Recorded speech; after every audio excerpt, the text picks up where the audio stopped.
All right, guys, welcome back to Press X Podcast. Welcome. If you are new here, I hope everybody is doing well on this Sunday. It's not great weather for me right now. Sorry for my voice. So yeah, I'm just gonna let you know ahead of time, and I don't know. We'll see what happens as the stream goes. I cleaned out my garage yesterday, and part of that process, I did wear a mask. Just so before anybody asks, I did wear a mask, but part of that process was sweeping. It's a concrete floor in the garage. I say that because the garage is actually separate from my house, but it's pretty big. And my God, uh, even with the mask on, I must have inhaled like a pound of dust, even with the garage fully open. So if my voice is a little strange today, that is why. I'm just letting you know in advance. Um, it's also, yeah, I don't know. Was hoping for better weather today. It's 49 degrees, cloudy, and heavy rain. Jason, heavy rain where I am. Well, well, I guess I chose the right time to do garage clear out then because it was good weather yesterday. Yeah, I'm hearing really good things about Pragmata. I want to get Pragmata. I'm probably going to be buying it soon. I've still been trying to. The only thing I've really been playing, and I haven't even been playing it that much. I haven't had a lot of time for gaming lately. Is Marathon. Still been playing Marathon. I was gonna quit it, where I'm like, I can't do this no more, bro. I'm done. I think I have like 32 hours, 33 hours. But my friend is like, nah, man, I'm playing to get the platinum. I'm getting to level 100, and I'm like, so he'll be like, oh, you wanna do some rounds, and I'm like, all right. All right. That's not too bad. It's not too bad. I sometimes I just feel really bad after playing Marathon, because I just have really bad rounds. And I'm like, this is just depressing to me. But yeah, Pragmata is coming up next. And then obviously we have Soros coming right after. I'm not sure. Like, I'm like hesitant to buy Pragmata because I'm like, dude, I guess I'm gonna be playing Pragmata and Soros at the same time, which I get, it's doable. It's doable, but that and Marathon, like, is that doable? I don't know. I don't know. Well, because when I talk about this, I'm going in with the mindset that I'm going to platinum it. But welcome to everybody joining the stream. I see a lot of people saying hello. What's going on, guys? Pragmata is only 12 to 15 hours. Yeah, I mean, I could take the approach of just going into Pragmata. Like, I don't know. I would really like to. I say this, but I never do it.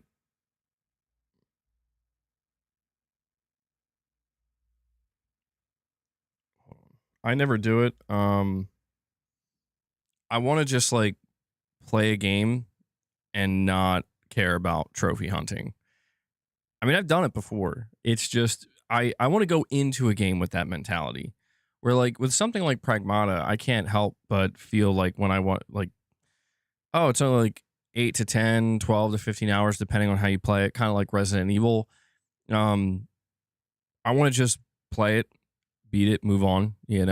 But my brain just does it's not wired that way. My brain is wired like, and then I'm going to get the platinum. And I'm going to start the trophy hunt after that. But it would be so much better. I probably could play so many more games if I just disconnected that part of my brain that wants me to be a completionist.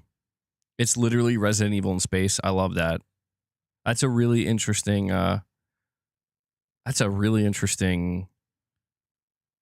description so far. Sparky Nuts, you're saying I genuinely enjoy playing on Nintendo more than Xbox and PlayStation because I don't care about doing literally everything. I mean, dude, I've always been a little bit jealous of that on the Nintendo side. I'm sure it'll change one day, but the fact that there's no trophies or achievements of any kind for Nintendo, there's just unlock the in-game stuff. I love that. To me, that's such classic gaming, dude. And I miss that. I wish you could disable trophy levels like from a system-wide level where games can't even show you trophies on PlayStation. Awesome shirt. Where did you get it? It was given to me as a gift, actually. Yeah, I love this shirt. This is one of my favorite shirts. And yeah, Wolverine. So listen, things are cooling down on the PlayStation news front, but we do have a couple things to talk about today. We have a journalist that I saw what you were. Was it JMR? Was it you or who was saying it? I think it was JMR. You were letting me know that this isn't like a leak or anything, not necessarily. There is a journalist, video game journalist, who is kind of like hyping up the next the state of play that'll be coming in May/June, probably the end of May. Gaming Survivor, what's up, man? How you doing today? Trophy hunting can get stressful. It can. But yeah, he was hyping up this state of play, and he was saying, he's like, it's packed. Like, he's basically saying, like, this is the big kahuna of state of plays, right? And that's how people read it. That's how I read it. But it was filed under the Gaming Leaks Rumor subreddit as a potential leak or rumor. I think, Jamar, you were saying he clarified that he was just speculating, and that makes sense to me because I went to go check his track record, and I'm going to be honest, he just has gotten things wrong. Like, it's no offense to this person, but he said like there was going to be a big exclusive game reveal for PlayStation at Summer Game Fest 2025. I went to go check. That didn't happen. He said that there was going to be more PlayStation games coming to Switch. As far as I'm aware, that didn't happen.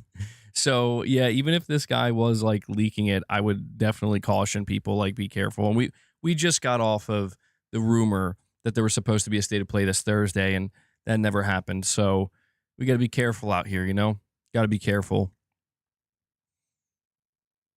MBG, I don't know why you didn't have enough faith in Capcom. So just get Pragmata, or to just get it when it came out. It's not even, I don't even know that it was a matter of faith, because like I always knew I wanted to play Pragmata. I mean, I did say it numerous times, I don't feel fully sold on it yet. Maybe I guess you're right. I think I'd be lying if I had a feeling Pragmata would be a good game no matter what. But I have to say that like seeing it get these types of reviews, dude, I saw it's like the best reviewed game of all time on Steam. It like passed Claire Obscure 33 in positive reviews on Steam. I'm like, what? Like, this is nuts. I did not expect that. And I won't hide that fact that I was expecting it to, at best, be a good game. At worst, be just a kind of okay, maybe mediocre game. Was not expecting it to be a great / fantastic potential game of the year contender type game. Did not expect that. Whiskey, you're saying same. I'm enjoying the weather and smoking my pipe. Bro, smoking a pipe. I love to hear it. I was just talking about the weather here, Whiskey Gaming, and how it's crappy outside right now, man. It's I was hoping for a nice spring day. Got a nice spring day yesterday. Today it's cold. We're getting like a cold front. We're not even gonna have spring weather. We're just gonna get like a cold front, and then it's just gonna be right in the summer. But yeah, yesterday I spent the day completely clearing out my garage. My garage was a disaster area. It was bad. I was talking to you guys earlier in the year, and I was telling you, like, once my basement was wrapped up, next up on the docket, we have the garage, and it was a nightmare. Yeah, it was a nightmare, dude. I didn't find any mice, but there was mouse crap everywhere and stuff like that. But there was so much trash. There was so much junk. It felt really satisfying to finish it when I was, got it all cleaned up. It looks great now, or at least compared to what it looked like, it looks great in my opinion. But God, like I tweaked my back. I think I hurt a disc in my back. I'm all messed up from doing that yesterday, but it had to get done. And I was like, I was thinking about making like a little smoke area in there, maybe. Maybe try to get to cigar smoking myself. I don't know. I'm not like an aficionado. I'm far from it. Just on rare occasion, just have a cigar. But, we'll see how it turns out. Oh yeah, yeah. You were telling me about that too, whiskey. Yeah, I'm excited to see how it turns out, dude. It looks like it's gonna, from what you've shown me and what you're saying, it sounds like it's gonna turn out really nice, really really nice, and I look forward to it. And yeah, we should be like I said, just make sure you stay tuned in the coming weeks. I'll probably have a PO box open. You're so hyped for the Faye game. Seems like it could be amazing. I agree. I agree. Yeah, we were talking about that on the last stream a little bit. Kevin, you're saying, did you hear that Amy Hennig almost ruined Uncharted 4? Actually, I did see that. I did see that. We might have to talk about that. See what I see, Mrs. MBG in the chat. She says we're literally in a freeze warning. Glad I didn't plant any new flowers yet. See, this is why I said I probably should have went and picked those flowers. I still can, I suppose, because the cold front's coming in. It's gonna kill all this. Like the spring flowers, they had like 3 weeks. Now they're cooked. They're cooked. That's it. I hate that too, because like the spring flowers, man, they come in really nice.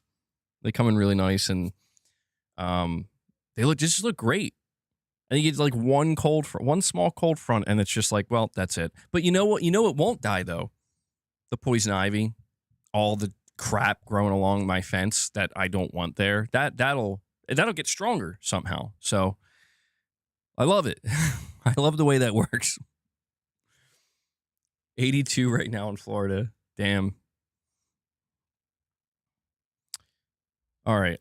So yeah, guys, do me a favor as you're filing in here. If you haven't already, make sure you hit that like button. All right, hitting a like button lets me know you guys enjoy the streams, and it helps the streams. It helps with the algorithm. So take a moment and do that. If you want to support the channel directly, there are a couple of ways you can do that. You can become a channel member. You can gift memberships. You can drop a super chat or a direct donation. These are all ways in which you can fund the channel and support what I do here directly. And I do rely on you guys, so thank you so much for that. And yeah, we did do a Morning with the Misses episode on Friday, by the way. So if you are a channel member, maybe you missed that. When you get the chance, go check it out. If you're not a channel member and you become one or you get gifted, go check out some of the members' content. You got the sun in the UK right now. Well, that's good. That's good. Yeah, I had the sun yesterday, so it's fair. It's fair, right? ABG, I know it won't die. Your undying love for Xbox. How did you know, Michael? How did you know? Yeah, I don't know. I don't know what's going on with the Xbox stuff, man. I'm trying to follow it, but I feel like it's I feel like it's just a bit all over the place, you know? Like on one side, I'm getting this feeling of like, yes, Xbox is coming back. It's coming back with a vengeance. On the other side, it's like Xbox is in the worst place it's ever been in. Who even cares anymore? And I'm like, huh. I'm not really sure. Maybe the truth is somewhere in the middle. Clip it and ship it. Absolutely. MBG, all that yard work you did last year needs to be done again. Not all of it. No, I am noticing. So all I was able to actually achieve last year until I was using an extension cord and I accidentally cut the extension cord, and I was like, I'm just going to stop here. I'll come back next year. Leave it to me. I'm that guy. I'm like, oh, I won't. I bought a black extension cord, you know, to use my my hedge clippers with, the electric ones. And it's like an 18 or 19 inch blade. And I was like, it's fine. Like, what kind of dumbass accidentally cuts their extension cord? Like, and I was that dumbass. So next time I buy one, I'm going to be buying a very bright orange. Can't miss it, you know. But I got the side of the garage done, and that was like the worst. The side of the garage was just insane. It was like worse than the jungle. And I was looking at it, and I'm like, okay, I can already see stuff starting to grow back. I did spray it too, so I don't even know how it's growing back. But I'm gonna try to keep up with it. I just got a lot more to go, though, man. A lot more to go. I'm gonna need those stratagems. I'm gonna need those stratagems. Did you see the neural texture compression technology where they used 870 megabytes of VRAM to get the same 4K image? I did hear about that. Yeah. Yeah, it's technology like that that I think we're going to start seeing next gen. And it sounds like it's going to, I mean, it could revolutionize game design in terms of scale and scope if devs can save that much resource through new technology, where it's like you had to dedicate so much of your bandwidth and resource to hitting a 4K resolution, now you don't have to do that. Now it can be allocated towards expanding game design and thinking of ways to make the game worlds, if not bigger, denser, more robust, stuff like that. Luna's heading downstairs to work. I'm gonna give her some treats now because she doesn't. Yeah, she's always late to the party. She's early, so I'm gonna give her some treats now.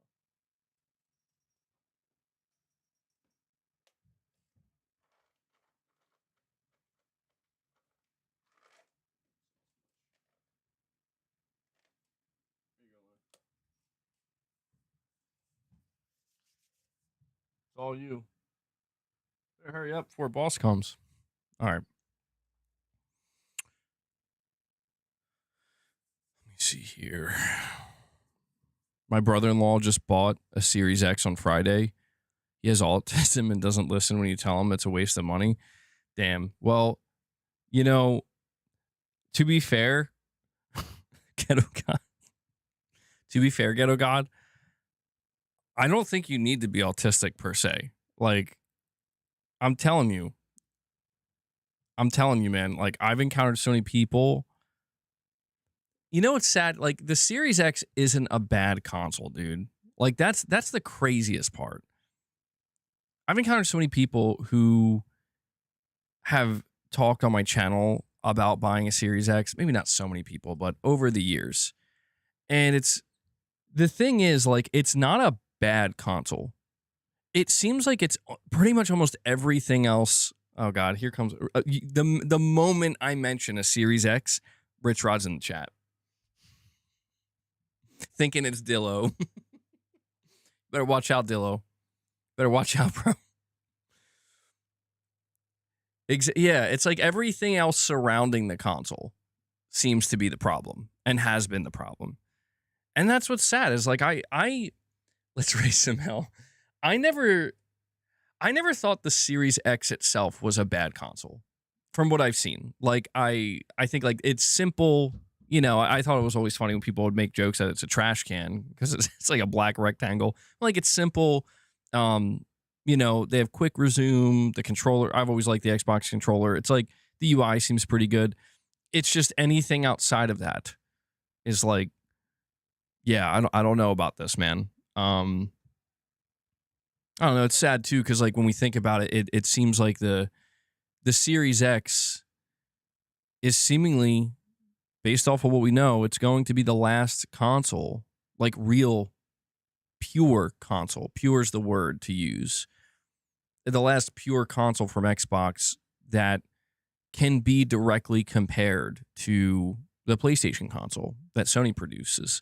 I mean, there will still be direct comparisons, of course, with Project Helix, but if what we've heard about Project Helix turns out to be true, and I mean, I think it is because even Microsoft has confirmed some of it, the Series X is it, man. Like, that's the last time we're going to see Microsoft try to put out a dedicated box that isn't trying to be something else. That is, its purpose is to try to outsell PlayStation and win over more market share compared to PlayStation.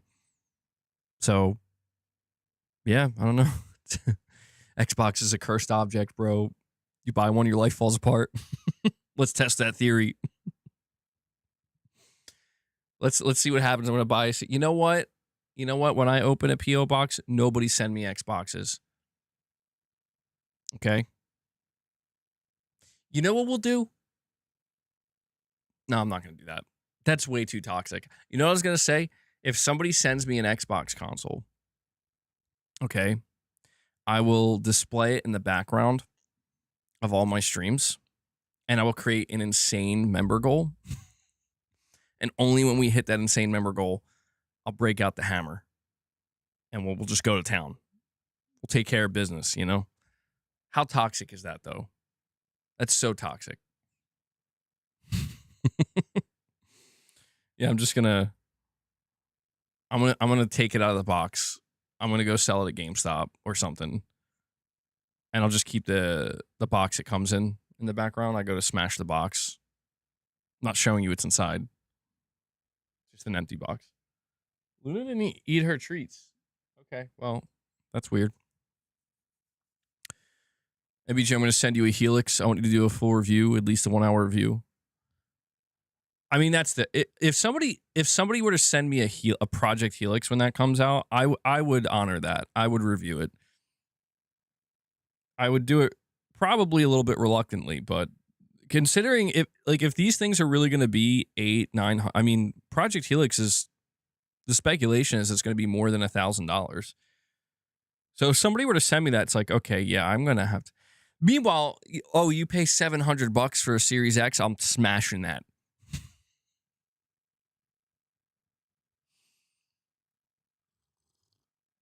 You know what the requirement would be? If somebody sent me a Project Helix, the requirement would probably be you have to stream from it. You have to use it as your PC now. Rich Rod using his milestone chat, a member for 33 months. He says, rules are rules. Any PlayStation bashing or Xbox glazing is a major violation. I will conduct rapid reviews of such and timeouts will be handed out like candy. Yeah, don't come in here talking positive about Xbox. I don't want to hear none of that.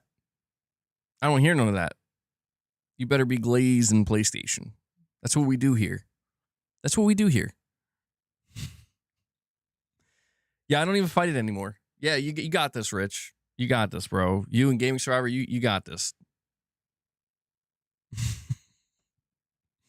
Meanwhile, Whiskey Gaming's like, jeez, man. Like, Whiskey Gaming sitting there smoking his pipe like, here we go again.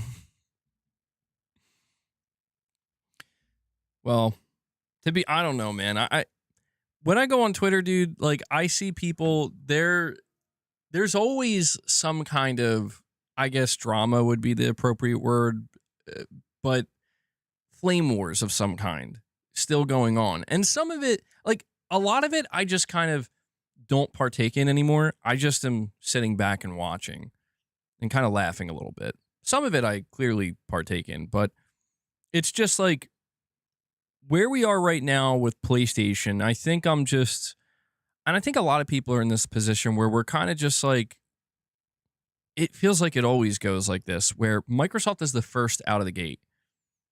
Feels like with Microsoft, they're always in the news cycle. We always know what's going on. And with Sony, it's always either a mystery or it seems like they're kind of waiting in the shadows, to strike. And sometimes they miss. Most of the time they don't, though. And, we're just kind of like sitting here waiting, like, Sony, is that a handheld I see in the shadows over there? You just see Hiroki Totoki's eyes light up blue. The Steelers with a $10 super chat says, even letting your cats use Xbox hardware as a litter box is giving that piece of technology too much respect. My God. Burn it all. Get rid of it. Shut it down.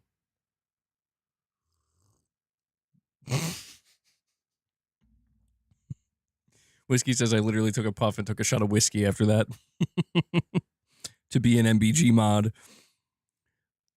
I mean, yeah, man. The thing is, I feel like I've tried so hard with Xbox, man. I really have. Like, and there's still glimmers of, I don't even want to say hope, but just things I'm interested in. Like, I was seeing the Forza Horizon 6 gameplay, and I'm like, that looks great. It does. It looks great. Like, what an awesome game. I think about State of Decay 3, but yeah, man, it's just, I was looking at the chart, and I don't know if you guys saw this, but there was a chart from Millennia Analytics that was showing how Xbox games apparently have sold on PlayStation. And not all of them, it wasn't all of the games, but like, dude, apparently the Outer Worlds 2, at least at the time of those charts, when they were, put together, it's like the Outer Worlds 2 outsold Starfield. And I'm like, this is where I've tried to give Microsoft the benefit of the doubt. It's not even so much about how their games review. It's not even so much about, truthfully, even the quality of their games with what I'm about to say. Because it's like from a higher level with Microsoft, it's like you guys have tried literally everything and nothing has worked. Although there's one thing they haven't tried. I said literally everything, but I take that back. There's one thing they still haven't tried. And that is like, again, what we talked about. Can you make a game like The Last of Us? Can you make a game as good as God of War 2018? You can't? Okay, well, that's going to be a problem. But outside of that, it's not like they don't have good games. They have some good games. Certainly, they have some massive franchises. But they've tried everything. And it's just between the console, between Game Pass, they just can't make it work. They just can't make it work. And this is why for me personally, like I want it to be differently. And I talk about it, it's like, oh, stop encouraging the console war RPG. But it's like, Bend is looking for a producer right now, a contract. Really, they're looking for a producer. Interesting, Jake. It's an interesting position to contract. People seem shocked when PlayStation players don't buy Xbox games. For the most part, we would buy a console if we wanted them. They never learn. Similar with Sony with PC. Yeah, I mean, there is a layer or a level to that, Whiskey, where it's like you can bring the games to the player because the player has said, we're not coming to you, we're not buying your console for these games. But there's still no guarantee that it's going to work in their favor. Now, I think for some games, like, I mean, I don't know, man. It seems like with something like Forza, that might have just been an anomaly. I think we were under the impression, Microsoft as well, that like when Forza Horizon 5 sold millions of copies on PlayStation, that, oh, there we go.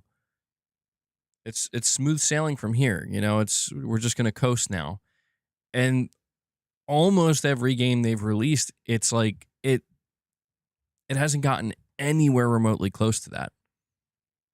Even like day one launches. So I guess that's why, like, when people talk about the idea of Microsoft maybe saying like maybe we will make Gears of War Day exclusive, it's like, I mean, it kind of starts to feel a little bit reminiscent of like why we see Sony being like, we're not releasing our games on PC because what's even the point? Like we're not putting Wolverine on PC. Starts to feel kind of similar. And yeah, that's because it's like, well, yeah, PC players don't care about you, Sony. I mean, it's fine. Like, it just is what it is. They don't care. If they cared, they would be playing on PlayStation. They would have already bought your game.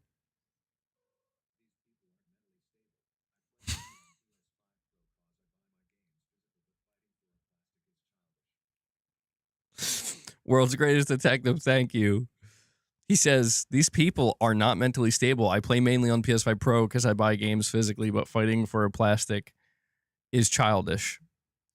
We must honor our plastic box, World's Greatest Detective.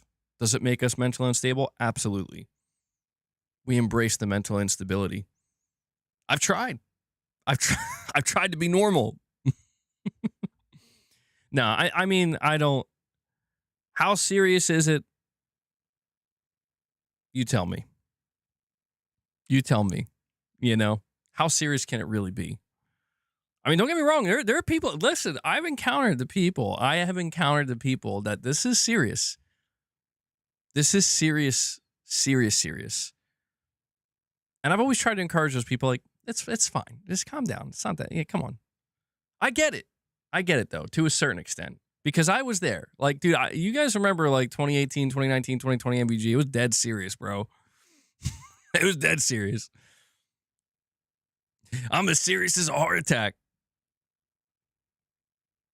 Well, I mean, at this point, man, yeah, I think that there are problems, PlayStation has some problems. Microsoft certainly has problems. But Guys, I have a question. What games did Microsoft release this year? That's a serious question. I'm being dead serious. Because I was thinking about this earlier, and I'm like, actually, I don't know.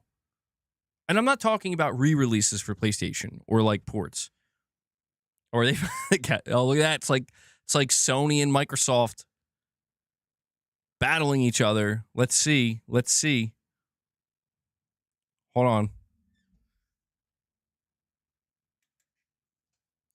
Let's get some better lighting. Now they're looking at me like, what's he doing?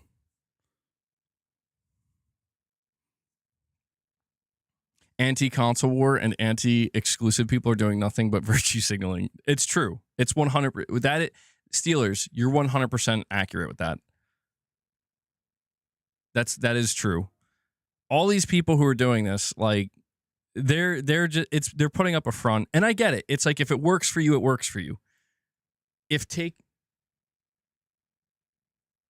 there like a bug in my lamp?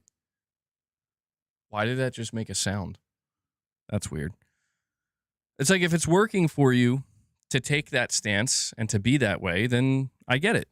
Do what works for you.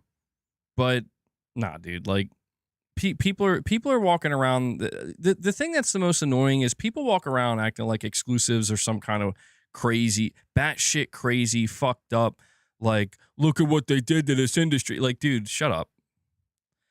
Like, that's how it's. I'm just at that point where it's like, exclusives have always been here and they've never been a problem. And just because you cry about them now, it doesn't make them a problem. Like, just go buy the games that you want to buy and play them. You got to buy a fucking Switch to play Mario, then go fucking buy a Switch. You got to go buy an Xbox to play Halo, then go buy a fucking Xbox. You got to go, buy a PlayStation to buy Uncharted, then fucking go buy a PlayStation. Who cares? That's and I say this as somebody where it's like, no, I'm not ignoring super chats. I'm sorry. I'm gonna mid rant here, and I'm gonna read the super chat. I just feel like it's always been that way. And it's like, no, MBG, it'll be better when it's just a fucking homogenous blob of nothing and everything's the same. I should be able to buy all games, like the entitlement, the entitlement. Like, I should be able to just buy every game I want. Like, yeah, man, cool. Anyway, the rest of us are just going to enjoy games the way we've always enjoyed games, which is wherever the games are that we want to play, we're going to go to there to play them. That's the thing. It's like, oh, well, what if you enjoyed Forza Horizon 5 and you didn't buy an Xbox for it? Yeah. That's a perfectly normal thing too. Do you know how many?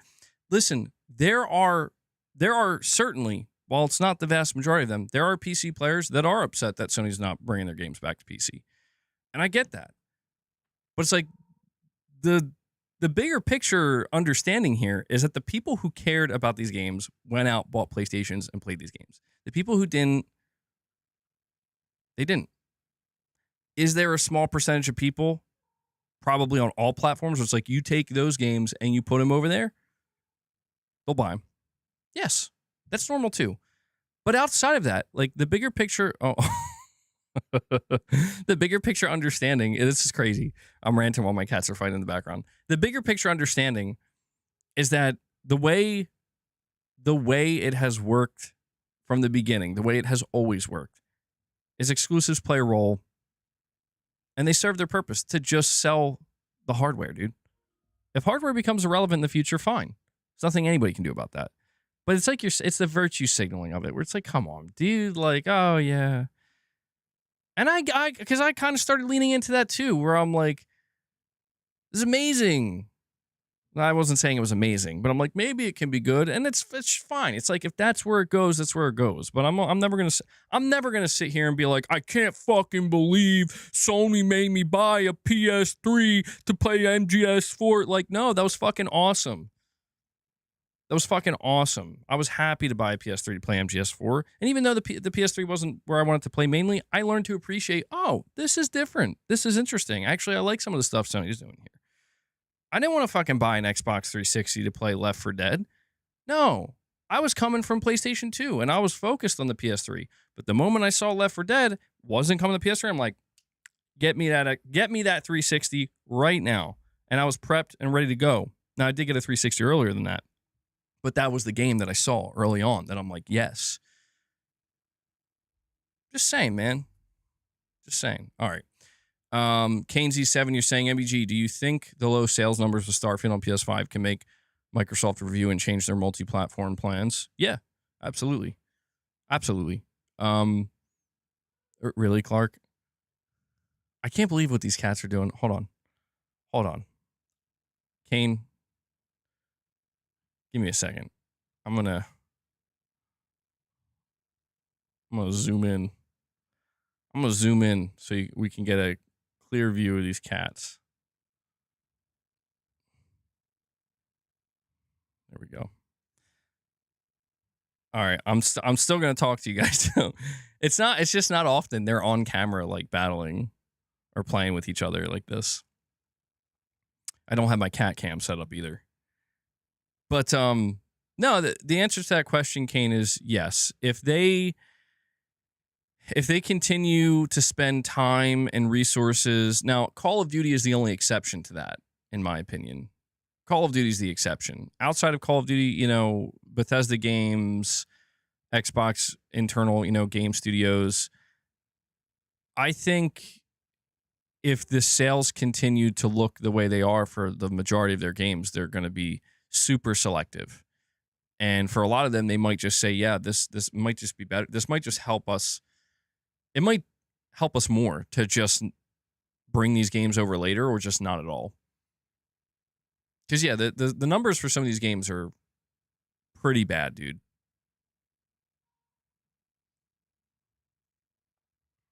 And, yeah, KaneZ7, I appreciate the other super chat. I'm not ignoring super chats. I was just a little bit. We have Mateto. He says, I think Gears E-Day will be the closest thing to an equivalent Last of Us / God of War game in terms of being heavily a story-driven game. And that's why it would suck if it didn't launch on PlayStation. I really couldn't care less for Forza or Starfield. Hell, even Fable seems pretty boring. Yeah, I mean, I would actually agree with that. I do think Gears of War E-Day looks like it has a lot of promise. And it looks like it might be the big comeback from, for the Gears franchise that a lot of people have been waiting for. I mean, dude, my perspective on this, I would love to see Microsoft make it exclusive. I'm not going to lie to you. I'm really, really, really, really, really hoping they do. I'm really hoping they do. Because it would be so amazing to see people finally. It's kind of like what Steelers are saying, to see people just drop the act. Like, okay, guys, like let's get back into the game here. Let's get our heads in the game. All right. That's right. Microsoft wants you to buy their box and they're making a game exclusive.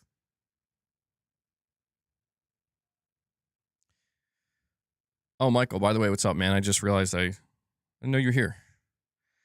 Devil Shooter saying MBG people that write off competition as childish nonsense miss the big picture and will be the first ones crying when companies do what they want.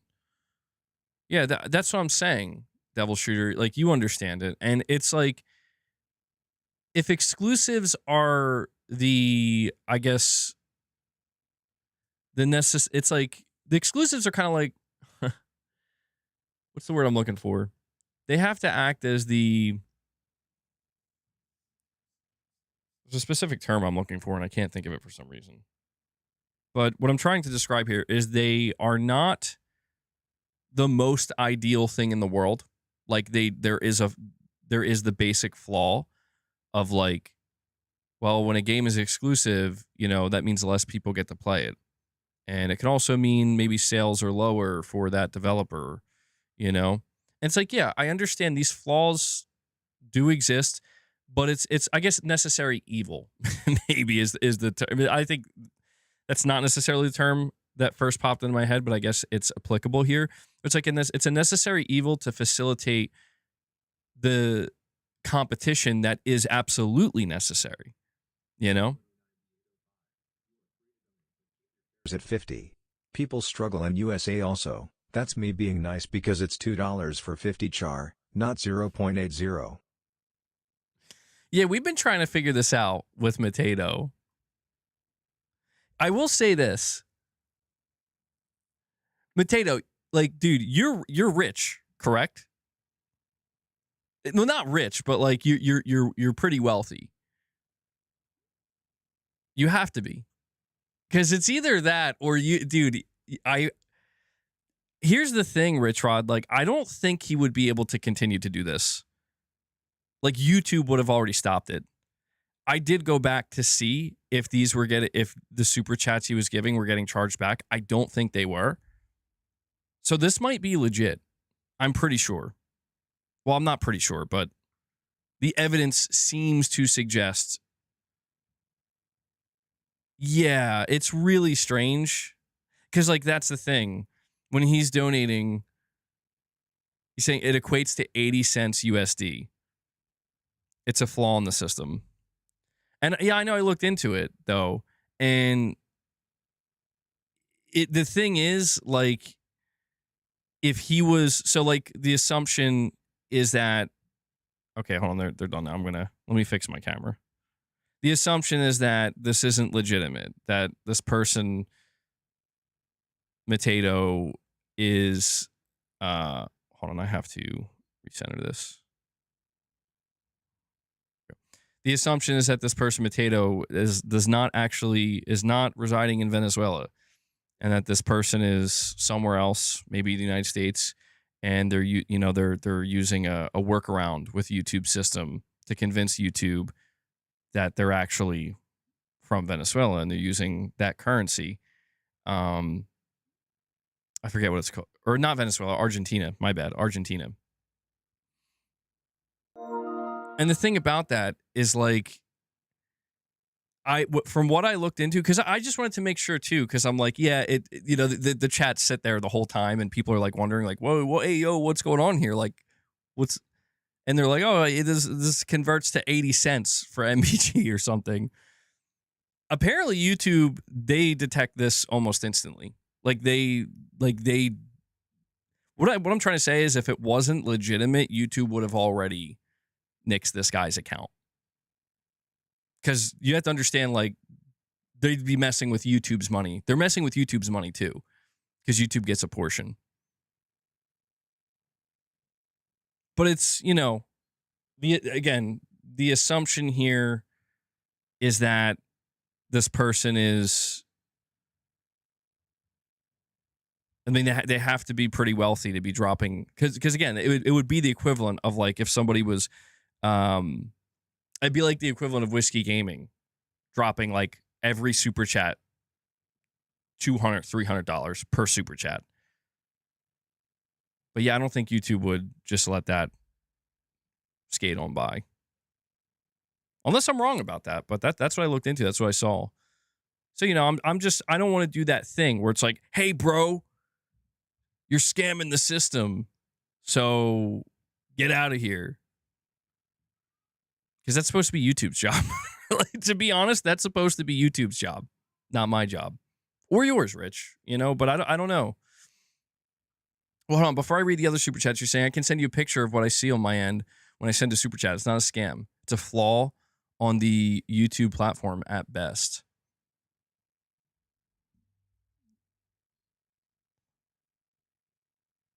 Well, when you say it's a flaw,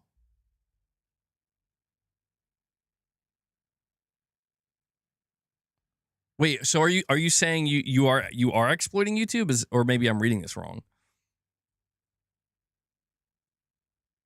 I don't know. I'm not gonna sweat it too much. I mean, I guess I just appreciate you donating it all.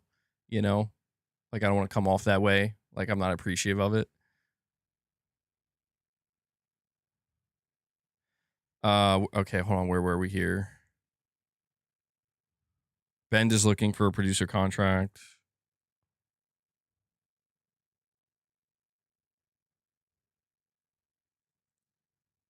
Hold on. Well, just to answer what you were saying, I would be so delighted to see Gears of War E-Day be exclusive because it does look good, or it looks like it has a lot of promise. And I would love to see Xbox get back in the game, dude. Like, fuck it. Let's go. And I'd love to, again, it's because I'd love to see people do, it's fine. I don't care if they 180.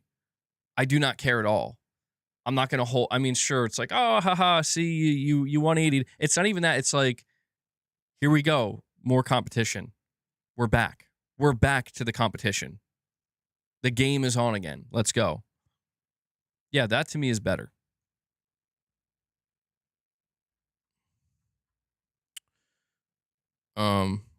Wait, hold on. You're saying he's admitting it and taking advantage of it. I mean, if I have to, I can contact YouTube, dude. You know, I can look into it. It's not. I can contact YouTube and ask them to verify it for me. Because I mean, I might, because that's the thing. Like, if this it probably would be in my best interest to do that, because if this person is exploiting the system, yeah, that's bad for me and that's bad for YouTube. That's bad for what I do here. If this just happens to be a very extremely wealthy Argentinian viewer, I don't want to, I don't want to. It's gonna be this dude in Argentina. He's like rich. He's like, I loved watching MBG and super chatting, but because on his, it's like I just can't help but think of it like that. Like, on his end, he could be dropping insane amounts of money, and for me, it doesn't equate to that much. But I think you guys understand what I'm saying. Like, I would feel really shitty if it's like, no, dude, that guy was legit. It's like, oh. But I understand. It's like, what are the chances? What are the chances that he's dropping thousands of dollars, in his currency, thousands of dollars?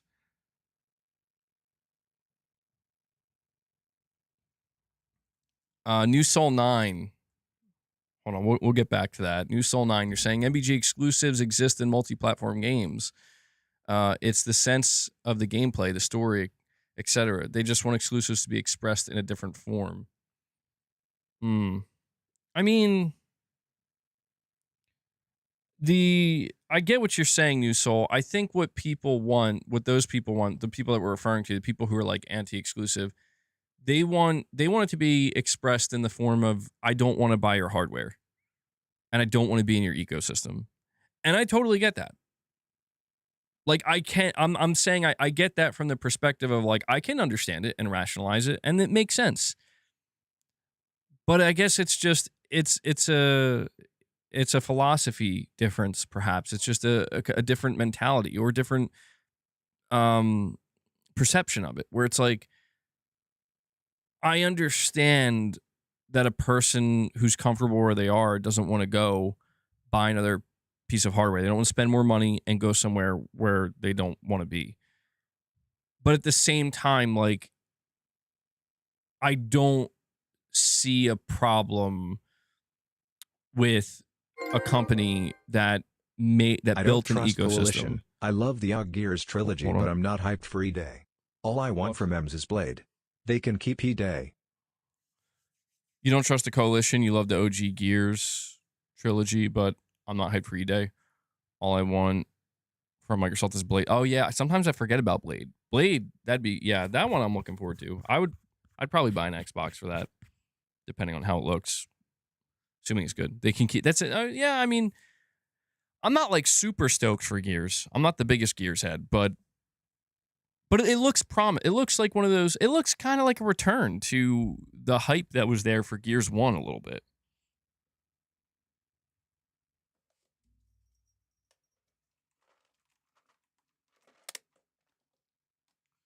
Sorry, boss is about to knock my monitor over.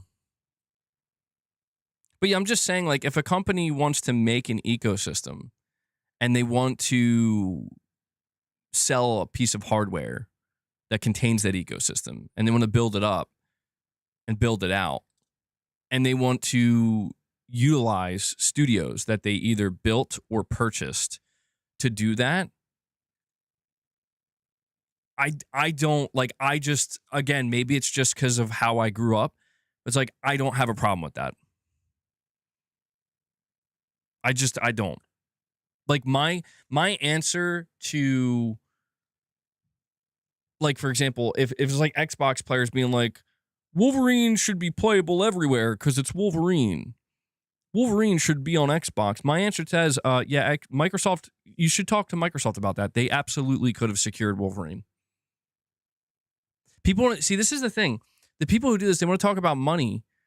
It's like, I'm worried about your wallet, man. I'm worried about your money, and you don't have to spend more money. But it's like, are you worried? Maybe you should look at Microsoft's wallet and say, how about you guys spend more money to make these moves happen for us? And Titus comes in. He drops 5 member gifts for you guys. He opens the 5-pack. Thank you. Appreciate it. I do. Oh, sorry. Those were probably that's probably echoing. Thank you so much for that, Titus. I'm gonna add that to the goal. Yeah, guys, I know I'm giving boss his treats already. I try to like do this feed the beast when we get to 25, but he's getting crazy these days. He damn near acts like he's gonna destroy my setup. We could do drumming today, maybe. I don't know. We hit 50. No, I'm gonna read your response. I'm gonna read your super chat, Steelers. I'm just a little bit behind. You're good. Give me just a moment here. Add that to the counter. All right, hold on. Let me check. Yeah, okay. So Steelers, you're saying, hell, even some third-party publishers / studios are learning that multiplat isn't some magical cure-all for their sales issues, like some try to frame it as. Yeah, and that's it. You're right about that too, Steelers. Like, this is where it's like, I was the one who was saying, like, if Square Enix needs to go multi-platform for the health of their company, where it's like, yes, doing PS5 exclusivity for games like Rebirth is actually detrimental to us now, then go multi-platform. Then yeah, this makes no sense for you. You shouldn't be doing this. You should give yourself the best chance of success if you really believe that's what's needed to be the difference maker in we're struggling versus we're not, or we're doing good, we could be doing so much better. But it's different for every game and every publisher, and that's what we're seeing, right? Where it was comical to me when it's like people were actually thinking Final Fantasy 16 was going to do jack shit on Xbox. It's like, are you kidding me? Like, come on, dude. Who really, or like even FF7, it's like, I know it's late to the party, but even if it wasn't, like, this is where like Square should realize, like, dude, you getting 3 million in a week for FF16 is good on a single platform. Sony helped you guys hype up that game to the moon and back. Yeah, that's and it's because it's the reality that Square doesn't want to accept. Like, Final Fantasy is waning, dude. The Final Fantasy brand, and it's no offense to it, it's a legendary franchise, but it's like, it's just not what it once was. It's not as strong anymore, you know? And that happens. That's a thing that happens. So, you know, but on the other hand, you know, on the other side of that, if it's like, if they were to do something like, so the great example will be, upcoming example is Final Fantasy Remake Part 3. That's going to be a full multi-platform release. And like, let's see. Maybe the Switch is there, right? Maybe them going to Switch, that's a huge difference maker for them. But this is where it's just like, when we talk about on the Sony side, it's like Wolverine is probably going to sell over 10 million units. That, like, I don't think people grasp, truthfully. Like, I don't think that, and I get it to an extent, but it's like, if we're going to have these conversations, I don't think people fully grasp how amazing it is for a AAA video game to sell 10 million units on a single console. I don't think people truly grasp like how valuable that is to Sony. We're like, first off, not only is that just 10 million sales flat, and like, that's just incredible. There's so many third-party publishers that can't even get half that, you know? So to get that on a single platform is amazing, but also the fact that those games like Wolverine or like The Last of Us or God of War are also selling it's selling their console. It's getting people to buy in. It blows my mind that people don't understand why companies are going to continue to do that if it works for them, and why they're immediately going to stop doing it if it doesn't work at all for them. And I get it if it's like, well, this is just more of a fundamental, again, philosophical debate of like it's almost like politics, like what's really better here. And it's like, look, man, everybody has their opinions on these things. My opinion of the matter is there's nothing wrong with exclusives. There never has been, and there never will be. It's like you want to bitch and complain about games being exclusive, then make sure you're channeling those complaints towards the multi-billion, multi-trillion-dollar companies that can pay out the ass for you. That's right, for you. This is why Xbox players got so humiliated. They got so humiliated because that's what they thought Microsoft was doing. They thought Microsoft was buying Activision Blizzard for them. They thought Microsoft was buying Bethesda for them. That's why we went over the fact, like, look at how comical it is that Starfield is releasing on PlayStation. And we went back. And I was looking at all the comments, dude. I was looking at all the comments.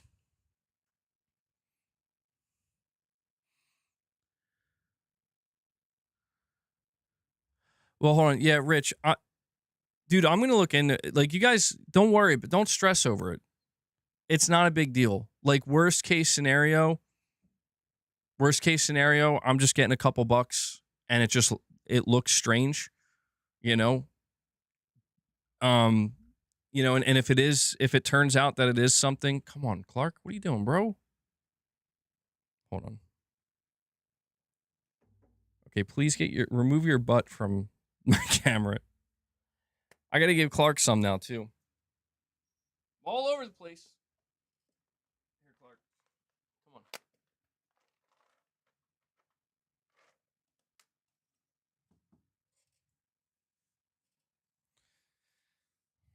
Yeah, it's not worth getting upset over, fighting over. Like, I'll find out.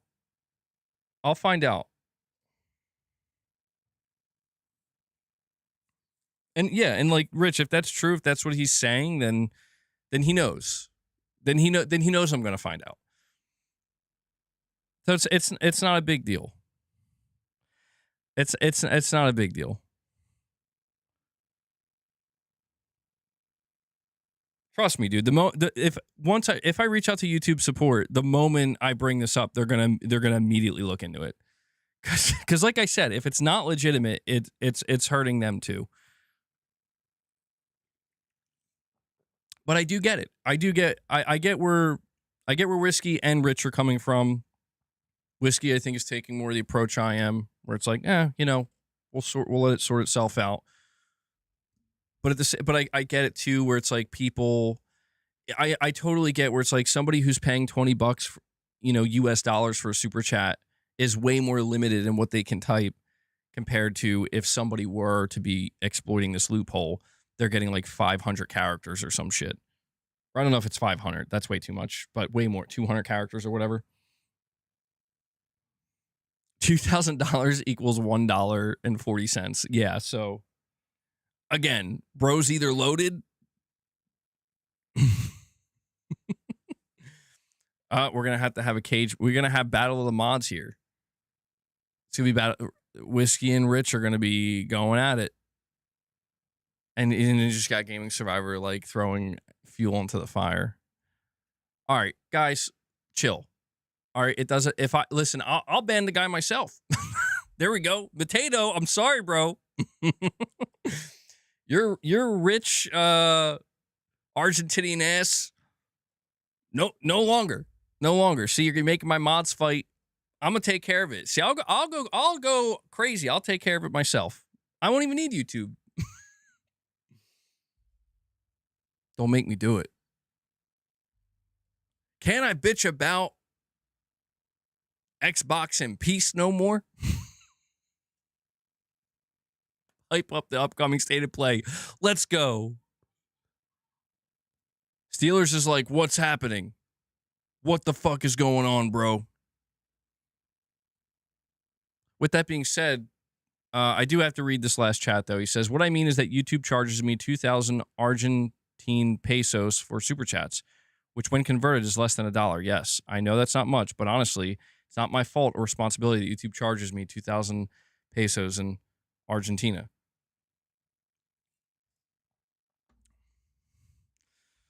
Potato sweating, bro.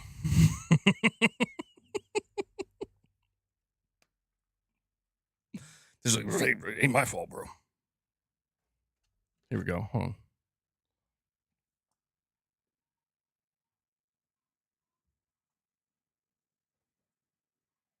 I'm going to calm everybody down right now.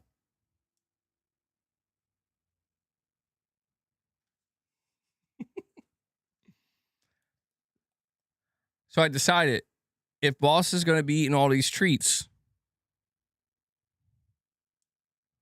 he's going to need some extra.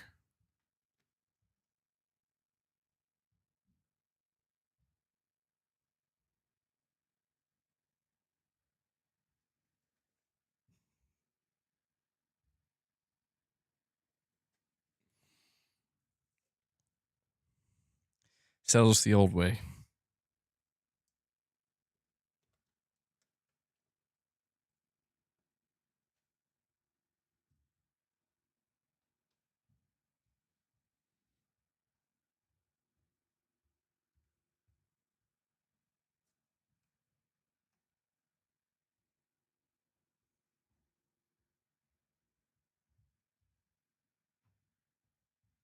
All right, sorry.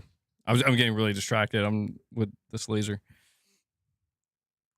See what you guys are doing to me? You're making me disassociate. You guys are making me disassociate midstream to just start playing with the laser pointer with my cat.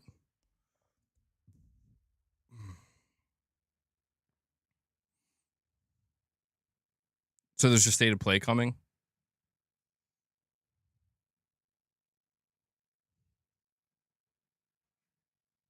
Well, there was we covered this last week. There was a rumor that there was going to be a state of play on Thursday. Nothing happened. There was no state of play. People were pretty disappointed. Now the assumption is that there is a state of play. It's coming at the end of May, early June, and there's a journalist that was hyping it up. There's a journalist hyping it up. They did say, I think they did clarify, though, that they were just coming out and basically speculating what they believe is going to happen. But they said the next state of play is going to be packed, like heavily insinuating that it's going to be a massive, like the biggest one we've ever seen. Now I'm relaxing on that. I'm relaxing on that because honestly, it's like if we go down that road again, like I want to feel that way. I mean, to me, it makes logical sense. Like if Sony doesn't do a state of play in April and they're just saving it for May and June, like, yeah, they're going to have a lot of stuff, like a lot. Because there's so much that we've been hearing about and there's so much they still have. I mean, even just with Wolverine alone, but that's not counting everything else. So I could see it being true. But at the same time, like we just got done. I mean, I felt pretty damn annoyed at myself. I'm not blaming anybody else, but I felt pretty damn annoyed when there was like no state of play announcement. I'm like, wow, I really. And I get it. You know, people were like, well, Nate the Hate said it was unconfirmed.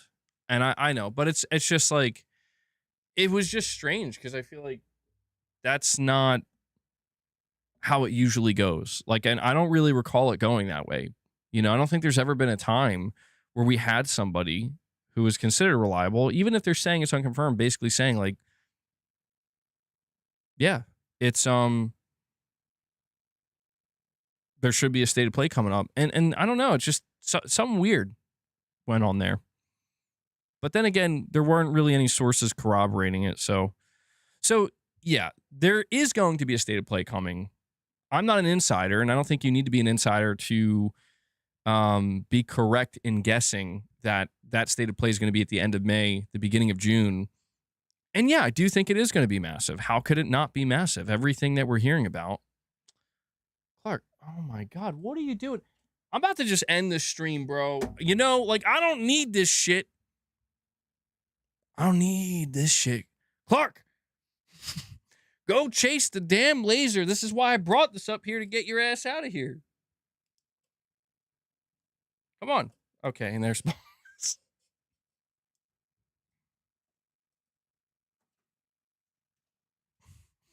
Have you guys ever seen Boss run around? Isn't it crazy seeing him run? Oh, wait, hold on. Let me see if I...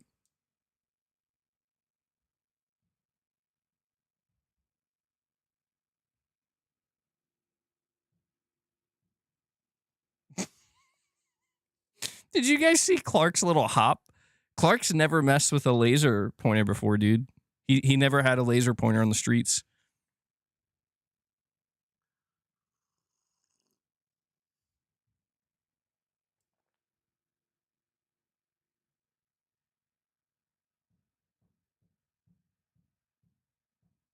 Sorry, I'm trying to get Boss and Clark to fight. It'd basically be Rich Rod and Whiskey Gaming fighting. Hopefully Nate the Hate is wrong about Sony pulling from PC. Well, I mean, the difference here, though, is that he had... Well, I mean, you have, people like Jason Schreier really kind of breaking the story. So you're talking about, like, multiple reliable sources at that point. What was I saying about exclusivity?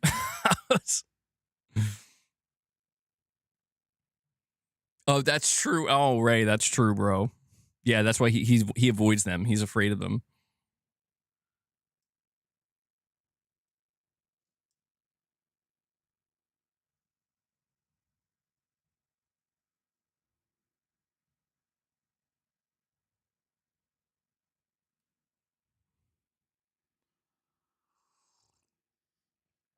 New Soul 9, you're saying, MBG, I don't believe May is a good date because the GTA 6 trailer 3 will come out that month. Do we know that for sure, though, New Soul? Do we know for sure that Rockstar's plan is to drop trailer 3 in May? Because the last I recall hearing from Take-Two Interactive officially is that marketing for them. Oh, you know what? It's funny. You did a follow-up there. New Soul. You meant to say, you think May is not a good date. I read it that way for some reason. Oh, Lady Gamer, thank you for that. Yeah, we're going to talk about that too. Hold on. Interesting story regarding Naughty Dog. We'll get to that in a little bit.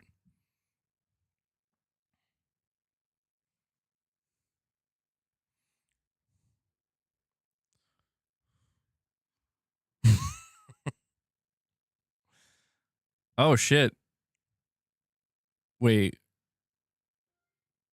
Oh. Interesting, Rich. Okay. Rich is about to drop 2,000. Potato, he's sweating, bro. Bro's like, oh, fuck. Oh, Luna, what's up? Luna, you wanna...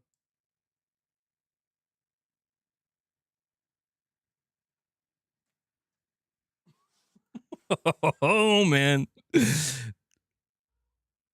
Boss, I saw that, bro. Did you guys see that? I'm sorry. I'm about to... The stream's just going to turn into me messing with my cats, because...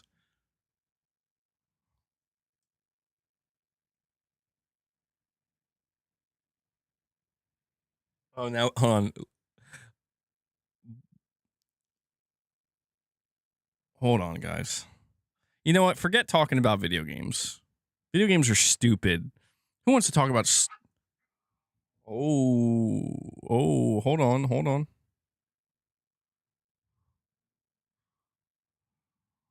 Shit's going. The energy's all off today, bro. I got demons following me.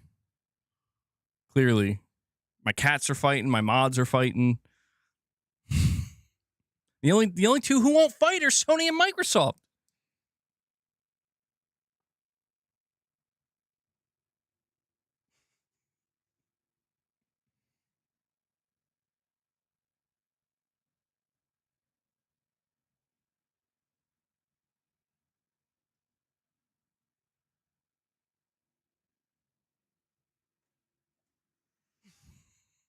I'm sorry.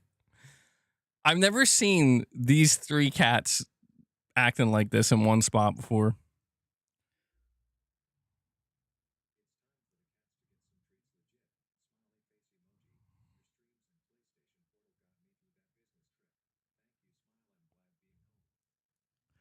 Titus drops a $5 tip, and he says, it's time for the cats to get the treats legit. Your streams and PlayStation Portal got me through that business trip. Thank you. I'm glad to be home. Well, I'm glad to hear that, Titus. I'm really glad to hear that, bro. Yeah, you showed off that picture. You were watching the stream. I'm gonna move over a little bit. You were watching the stream while using your portal. I think you were up at a hotel. So I'm glad you're home now, dude. And you're welcome. I'm glad you could get something out of the streams. You know, I was saying it last time. And he comes, oh, now I see what you meant. Now I see. Titus comes in. He drops 20 member gifts for you guys. Boom. He wants to see the cats get legit treats. Here we go. And Ghetto God sent sparkles for 2 jewels. I was really caught off guard by that because I forgot about it. Holy shit. Treats. Here you go. Treats for everybody. Treats for everybody. It's raining treats. Boss is like, what's happening? Boom. Boom. There we go. Titus, thank you so much for dropping 20 member gifts, man. You single-handedly obliterated the goal because you dropped 5 earlier, and now you dropped 20 more. Titus, you're awesome, bro. Thank you for that. I'll add that to the counter. And, well, the beasts are now fed. They got those treats legit. What we'll do is if we do go further today at all, if we end up hitting 50, we could do drums. If you guys are up for that at the end of the stream. Just make it rain treats. All right, boss, you got to earn those treats, though. Oh, he does not care about the laser when there's treats. Okay. Yeah, he doesn't care. All love for the cats and the family. Thank you, man. Drunk stream where MBG has to take a shot with every donation. Oh, yeah, no, dude. Never. Never, man. What happened with Marvel 1943? I have no idea. I have no idea.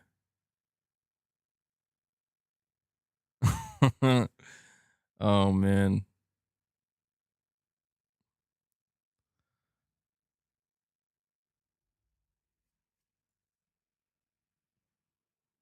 All right. Good stuff, guys. Thank you. Thank you. I know so much of this stream has been totally chaotic. So I very much appreciate it.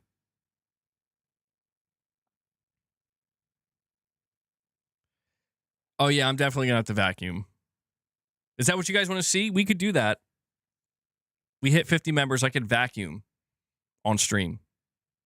Vacuum's right behind that door. It's almost like I had it prepared. We could do that.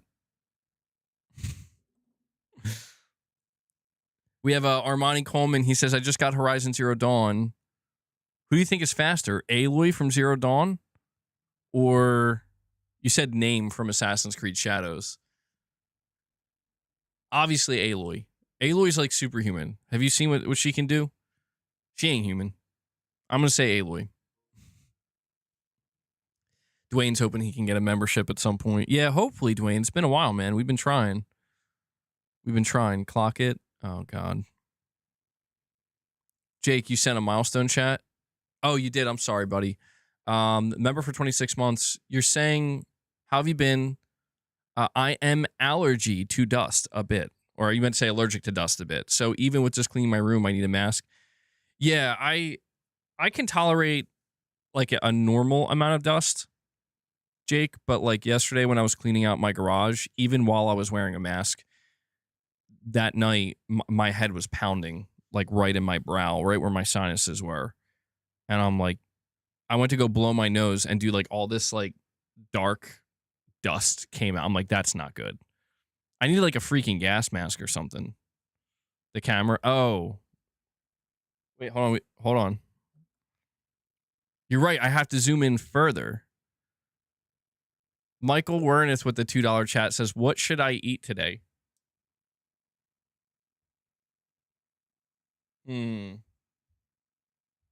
Well, it is Sunday. I mean, do you like wings? Mike, I like wings. It's hard. I'm just going to think about what I want to eat. So I'm going to say wings or pizza and wings. How about some sausage pizza with some buffalo wings? Healthy.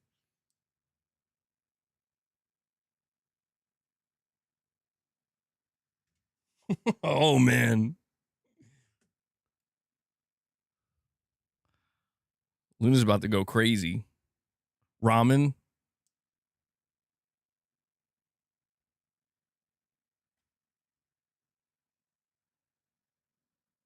I thought Clark's just watching her like, what are you doing?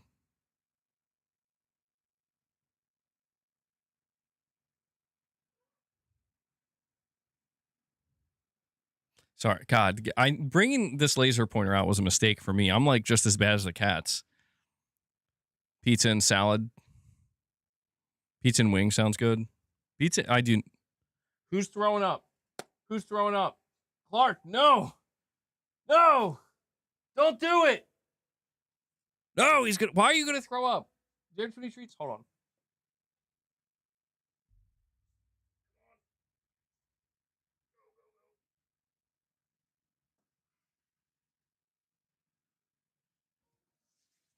Oh my God. What is happening, dude? He heard pizza and salad and threw up. Dude, he was over there like, what? Knowing him, it was probably a hairball, though. All right, let me fix the camera. Sorry.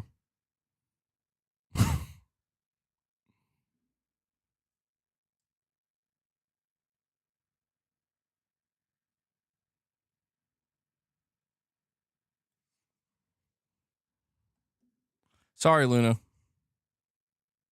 We have Armani Coleman with a $5 chat. He says, what game are you most hyped for? 007 First Light, Wolverine Sorrows, Phantom Blade Zero, or Control Resonant?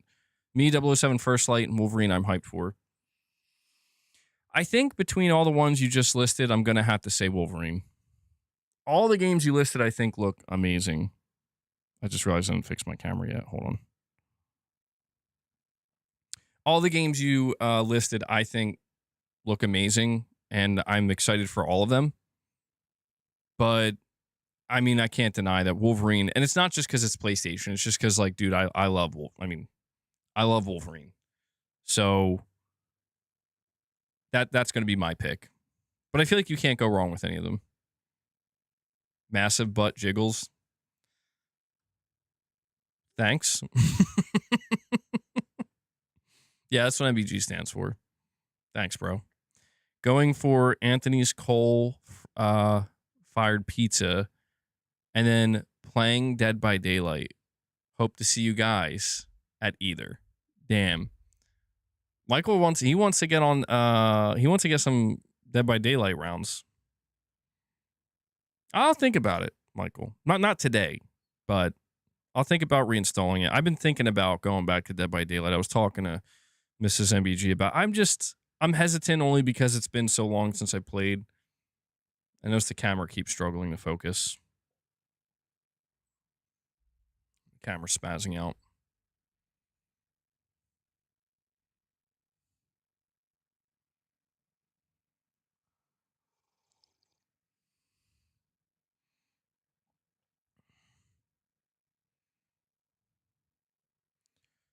Okay, hold on.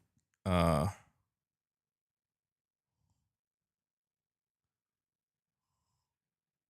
man, Rich Rod and Whiskey Gaming are hellbent on someone's gonna come out, I guess, victorious here. I don't know.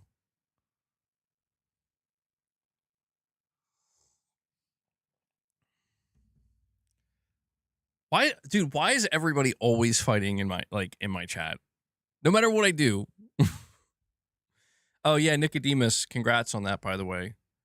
You said you beat MGS1 finally after first starting it in 1998. Been a long ride. Damn, whiskey's cutting to the bone here.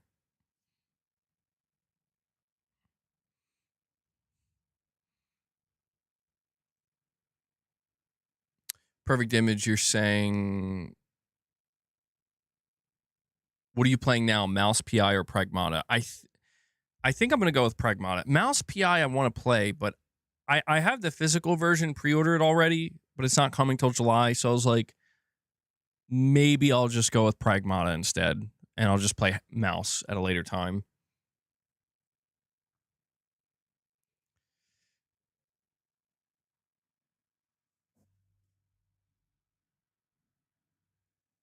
Hold on one sec, guys.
Sorry, I am muted. My bad. Shit.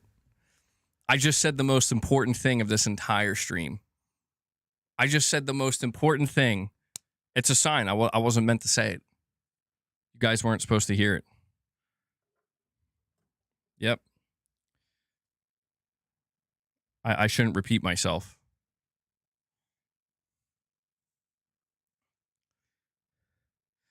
Damn.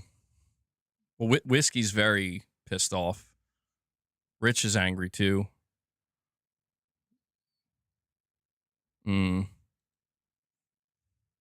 Repeat it where we rage quit the stream. Dude, I saw that. Yeah. What is that noise? I keep hearing something weird. I don't know what it is. Repeat it or actually all I did was just read it was whose chat was it? All I did was read Carl's chat where he's saying this, why is the state of play packed? He doesn't go online much or read much online. On Tilton marketing.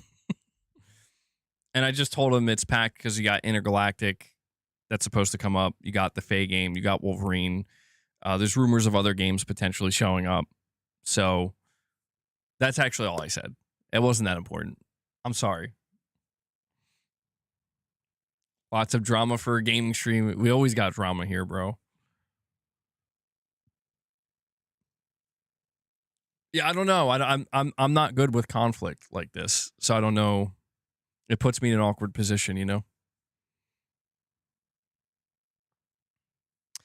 MBG, don't you hate the amount of performative gamers? I love how Tarnish was like, let's deviate to different drama. Performative gamers. Oh, dude, is that a new term? Is that a term that people are using? We're gonna talk about it until dawn. Don't you hate the amount of performative gamers we've been seeing lately? It's so annoying, and they're mostly wrong or don't understand the fundamental concepts behind many things they talk about. I mean, I guess it depends on. I'm sure there are a lot of performative gamers or like people who are very much involving themselves in the conversations regarding gaming, but they don't know really what they're talking about, or maybe it's just a matter of like speaking confidently but not actually knowing. I mean, confidence goes a long way. Um, but I do think it depends on who you're listening to or like where you find yourself, because I'll be honest with you, man, like I barely listen to any. I don't really listen to many other content creators or like gaming content creators, or I used to. I used to a lot. Uh it's interesting actually, because I'll say that in the last over the last 10 years, I went from basically following everybody, listening to everybody, to I don't really follow or listen to anybody hardly at all anymore. Um, that's not to say they're performative. They're not performative, but I'm just saying what I'm trying to say is I think part of the reason for that is because there's been so many other people now. There's so many more people that have come on that I can't determine anymore that, like, and it's not even the people themselves. Like, it's not even just like, oh, this content creator or that gaming content creator or whatever. It's even just like the way the news cycle has changed. And so I'm just at a point now, man, where like I'm just trying to get I'm just trying to get the info, like for me personally, like as somebody who's also trying to put info for you guys out there. Like, it's like what just happened with the state of play rumor. It's like, yeah, I'm going to be a lot more careful now. I was pretty sure. I know Nate the Hate said it was unconfirmed, but I'm like, I feel, why would he say this? And then there was that other random person that clearly is not. And it's just like, yeah, things are getting, I don't know. And the thing is, there's always, so when you talk about like performative gamers, the first thing that comes to mind to me is the constant drama around games. Like, I see so much of that shit on Twitter, not like I'm not looking for it, but I see so much of it. I'm like, this is fucking stupid. Like, it just is. It's like, what are you guys even fighting over? What? And it is, so much of it is performative, man, because that's the thing. So much of social media, YouTube, Instagram, Twitter, whatever, man, all social media, it has become that. Like, we are the performers now. We are the performers. Entertainment used to be relegated to TV and, tuning into certain channels and waiting for certain, shows, there's reality TV and shit like that. Now it's just anybody can be a performer. Everybody has a camera now, everybody has a mic, everybody has a camera. I'm part of that too. But like, yeah, man, so much of it is just like, give me a break. Give me a break,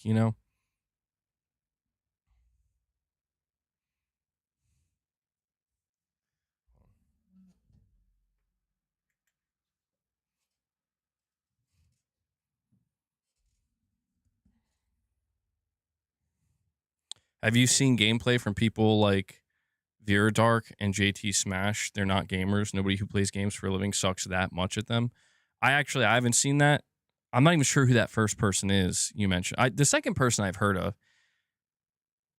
Are you talking about? Oh, yeah, so that one name rings a bell. These are like the anti-woke people, right? Where they're basically just, it's about politics and gaming. Yeah, dude, they don't fucking game. Are you kidding me? Even if they did, I still wouldn't believe them. Like, even if they do game, I don't care. Because like, you're like, some of their takes are so fucking bad. It's like, I wish you didn't game. It would be better with you not here. Some of these people I see, dude, it's like, Jesus Christ. It's sad. It's really sad, man. But that's the thing. Who the fuck cares anymore? I look around the internet and I'm like, this is just what are we doing here? And I think everybody's just kind of like, whatever, man. I mean, I've had people accuse me of not being a real. It's like, listen, man. The day I feel like I got to go out of my way to prove my gamer cred is the day that I'm like, I'm just not even going to be involved, because it's like, what are we doing here? Like, it doesn't. If somebody were to say to me like, you're a performative gamer, it's like, yeah, I'm a performative gamer, bro. I'm whatever you want me to be. Sure. I'm a performative gamer. I don't got a single platinum trophy. Yeah, I lied. I don't got nothing. No. See, I'm the type of person where if, like, hey, man, did you even play Crackdown 3? No, I didn't. Well, then how come you were so harsh on it and had so much to say? Because I can fucking do and say what I want. You know? Like, I don't... If I want to shit on Crackdown 3 because I think it looks like a shit game, I don't need to fucking go out of my way to play it and verify it. Like, oh, look, guys, I'm streaming myself playing Crackdown 3, so now I can finally shit on it. Like, no, dude. But here's the thing. Here's the energy that I have.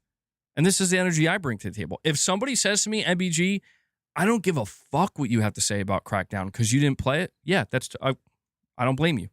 Why? That's fine. Go listen to somebody who did play and review it. But I'm still going to say what I have to say about it. It's just a lot of times with stuff like this, at least with that, Clark won't stop, bro. With that particular example, it's just kind of like, yeah, I think most people look at Crackdown 3 and they know I don't need to step in a pile of shit to know it's shit, you know?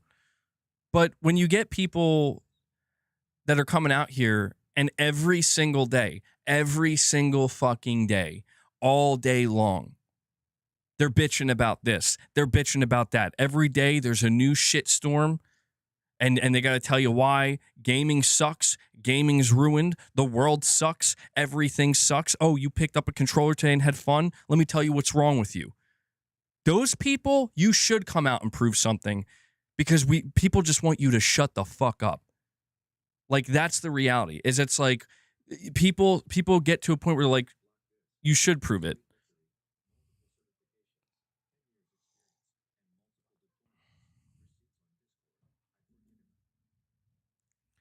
Rich, I'm not reading that. I'm not fucking reading. Dude, I'm about to unmod everybody. I'm about to mod. I'm going to be Rich Mod. I'm going to be the only mod. Well, actually, it's not so much about mod shit, to be honest. To be fair, I know, I'm just kidding, Lady Gamer. I know. To be fair, nobody has any problem here with mod shit, but I don't know. I don't know what to do here. Two of my mods are beefing.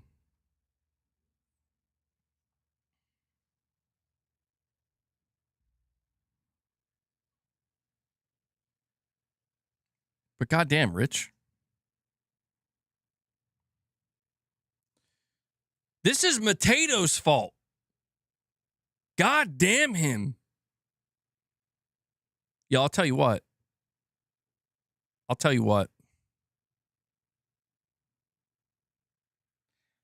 When I look into this shit, if I find out that guy was fucking playing the system, I'm going to snap. Because now I'm pissed.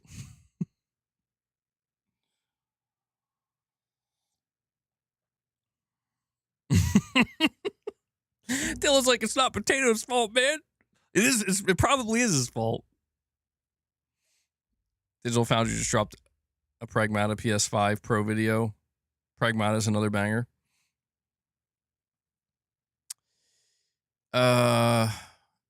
Cody with a super chat. You're saying thoughts on Naughty Dog rumors after Intergalactic.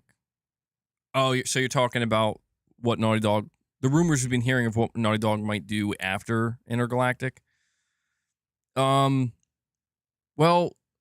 I think it's safe to say they're doing an Uncharted. They have a second single player project they've been working on for seemingly 3 to 4 years at this point. Sean Eskag is the one directing it. He directed Uncharted: The Lost Legacy. We've been hearing more and more rumblings. He was like teasing a location that looked like it could be Uncharted. So I think it's safe to say Uncharted's coming back. What that's going to look like, I don't know, man. Your guess is as good as mine. Is it going to star Nathan Drake's daughter? Is Nathan Drake coming back? I don't know. But I do think Uncharted for sure is coming back. But when it comes to anything beyond that, I mean, I think a safe bet is The Last of Us Part 3. I mean, how could we not? What do we really think Naughty Dog's not going to make a Last of Us Part 3?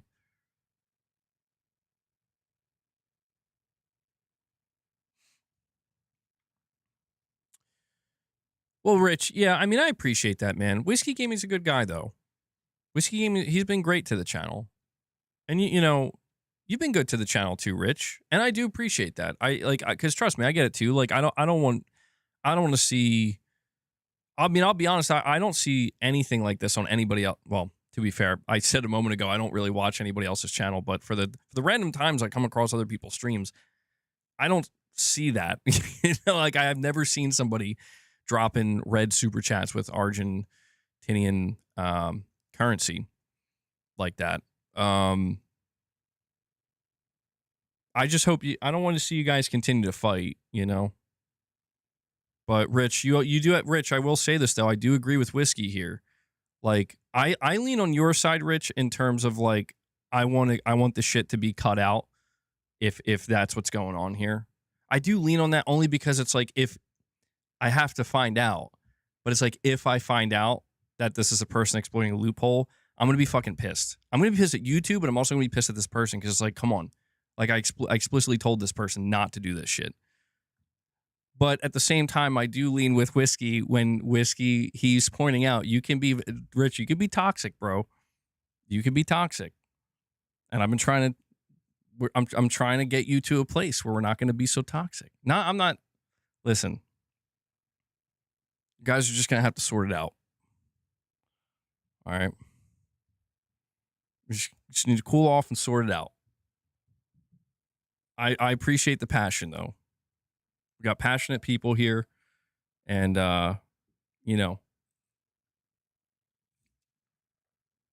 I think everybody's heart's in the right place. Everybody's just trying to do the right thing. But life is funny that way, isn't it? MBG, you have to see Legendary Drops. He's so baity. Legendary Drops? I think we checked him out before, right? New Soul 9, you're saying, can we talk about how Naughty Dog will go? New Soul 9's like, whoa, okay. New Soul 9's like, I got an idea. I know. New Soul 9 says, can we talk about how Naughty Dog will go about sex scenes in Intergalactic? Does this mean alien sex? It's a good question, New Soul. You know, one of the cringiest things, I gotta push against Sony here for a moment, because this is what you made me think of, New Soul. I remember how Sony went I don't think they do it anymore. At least it's been a while since they have. But I remember there were a couple of instances where they would censor certain. The game that comes to mind is like Devil May Cry, where there was a scene where like you carry, was it Trish or something, and you can like see her from behind and she's completely nude. And they censored it. Or like apparently they made Capcom censor it where there has to be like a lens flare so you couldn't really see it. But then they'll let Naughty Dog put the scene in there with Abby and what's that guy's name? Her boyfriend or whatever. You like the lens flare? And Owen, thank you. Yeah. And it's like, dude, if you watch that scene, it's just straight up like,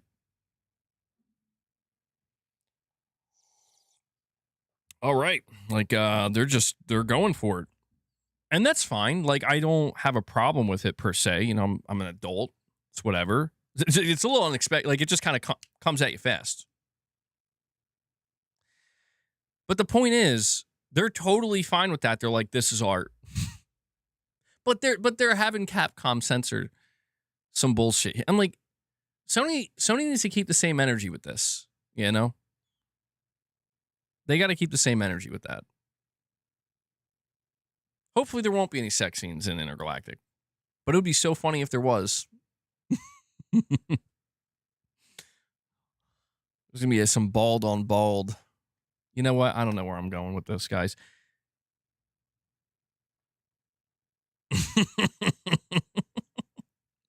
Exactly, tarnished.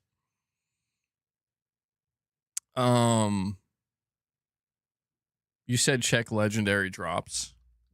Why am I checking legendary drops? Is there something important?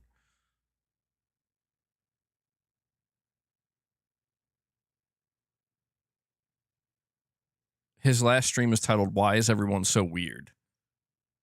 It's a good question.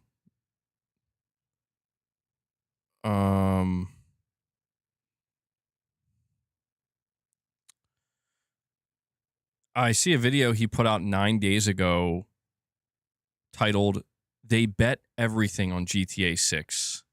It's already over. I will admit, I can't. This is the modern age YouTube that I fucking can't stand. The race to the bottom has been won. Now, somebody might say, well, they might ask, are you saying his video is bad? No, I didn't watch it. It's a 22-minute video. I didn't watch it. But I have a really strong feeling that, at least just based off of the thumbnail where there's an explosion and GTA 6 in the background saying it's already over, it's like it's going to go in one of two directions. It's already over in that, let me tell you why there's something wrong with GTA 6 and you should not be excited for it. Or it's already over because GTA 6 won. That's how big and great it is. Clark, god damn it, bro. What are you doing? Oh my god. I'm like screaming at my cats.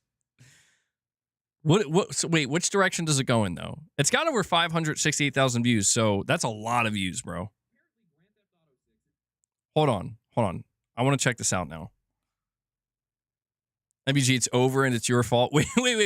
There's one that says it's over and it's your fault. Okay, you know what, guys? I can't stream today. I mean, I say that as I'm like almost 2 hours in my stream. Son of a... Wait, what? Tarnish. Oh, wait. There's one here that says PlayStation is giving up. This will end badly. With a picture of Herman Hulse. Oh, I gotta check this out. Oh, wait. If this is about Blue Point. Is this about Blue Point?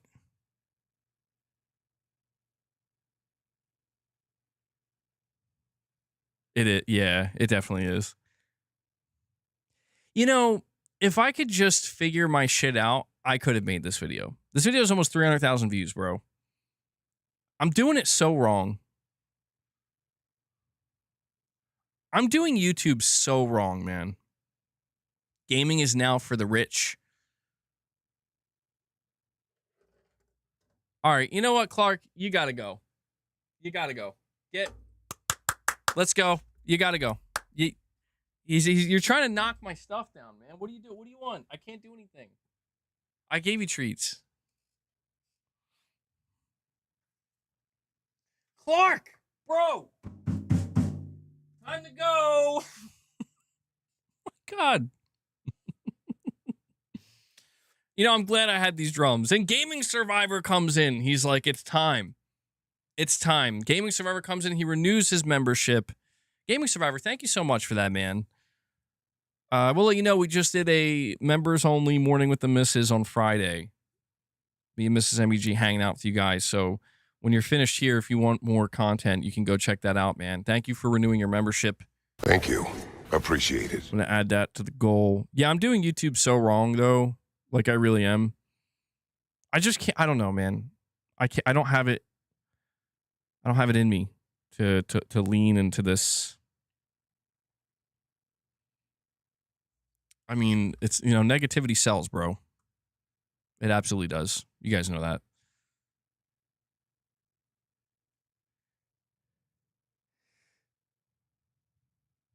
Acting like a true mob boss, get Clark the fuck out of here.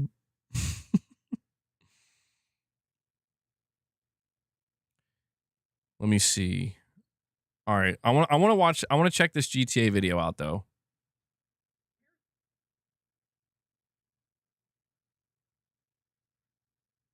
I just need to get, I don't want to watch the whole, I just want to get an idea of what he's talking about. Oh, the comments are interesting. The comments are interesting. Okay, maybe I'm going to have to check this video out. So the title is, They Bet Everything on GTA 6. Top comments are, I have GTA 6 fatigue already. The Titanic was an unsinkable ship. Rockstar should shock the industry further by selling it at $60. They act like this game is the second coming of Christ. Given the era GTA 6 has been developed in, I doubt it'll reach its ideal potential. We could see another 1983 crash to shake the parasites out of the industry. Even a successful GTA 6 can't save this stinking shit pile of an industry. Dude, this is, there are so many people on the internet that hate gaming in the year 2026 to a point where I'm like, why haven't you moved on to something else? Like, there are problems. There are serious problems that need to be seriously considered and acknowledged. But like, if this is how people feel, like this industry is a fucking shit pile and it needs to die, like, go golf or something, bro. Like, what are you doing? Go get into fucking basketball or some shit, It, like, there's just so many other things you could do as a hobby.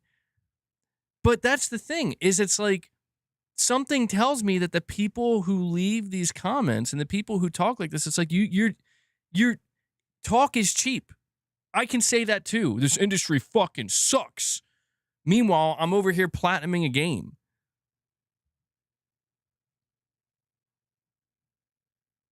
I just find it mind-blowing that today there's more options than ever before in how you can engage with the medium of gaming, and it's just none of them are good. None of them. Nothing. Not a single one. I hate that.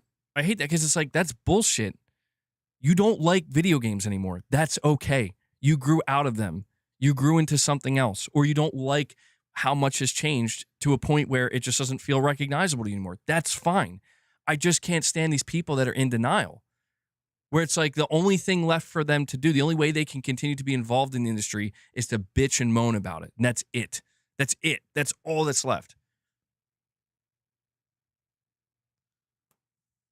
1983 gaming crash. Come on, man. Like, there are problems, and we should acknowledge them, like I said. I'm not saying be toxically positive, but don't be toxically negative either. That's just as bad. Oh, well, to be fair, I'm reading a comment section on legendary drops. I'm not saying, now I don't know what legendary drop said. I haven't watched the video yet. I was just reading some of the comments on a GTA video. And I'm basically saying this in reaction to some of these comments where it's like, and I'll watch some of this video and maybe it'll change my mind, but like, well, this person says GTA 6 is either going to be the greatest hallmark success of the decade, or it's going to be the single biggest lesson the industry gets in its entire history. I can agree with that. That to me is a good comment, because the stakes are that high. There is no in between for GTA 6. I think it's going to be amazing, though. I think it's going to be something that blows people away. Damn, Mr. B, that sounds stressful. Yeah.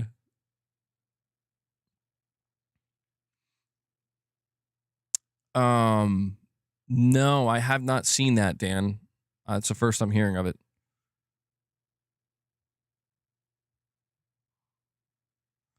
All right, hold on, let me see what other. Half the anticipation is just memeing at this point. That is true. GTA 6 is going to save the gaming industry like a winning lottery ticket's going to save a gambling addict. Man throws facts like hands. What? Okay, so yeah, there's multiple comment. All right. What before I check this out, like, where are we at? I don't know. Maybe he answers it in the video. Where are we at here where it's like, is the video game industry dying or something? Is there something I'm not aware of? Like, I know things, don't get me wrong, like, I know things there's a threat of shrinkage. I know there's layoffs. I know things are shrinking.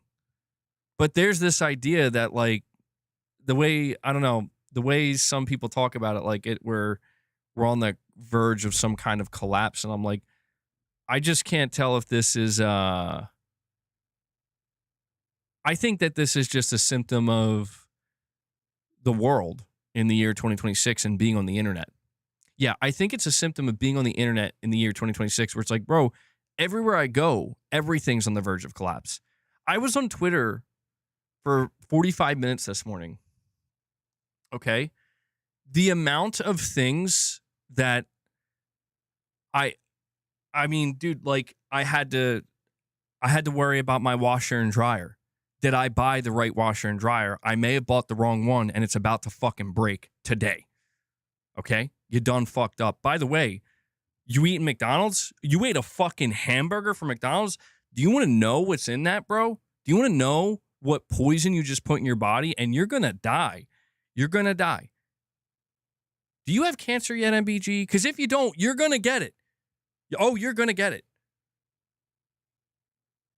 And you thought GTA 6 was going to be you thought that was going to make anything better.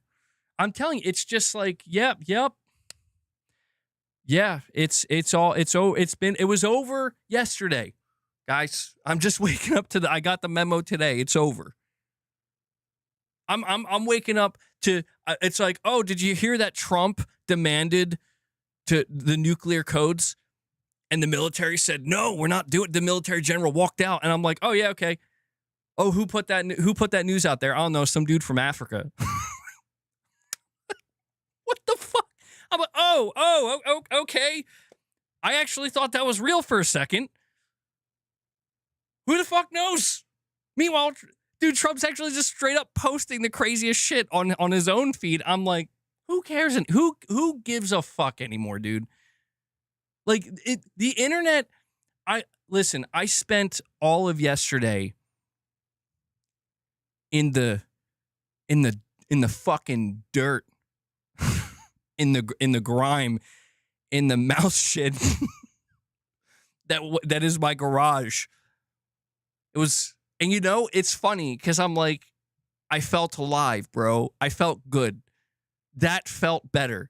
That felt so much better than scrolling the internet, where I'm literally surrounded by mouse feces, dust and dirt, spiders, cobwebs everywhere, junk. I'm sweating. I'm like profusely sweating. I'm wearing a mask.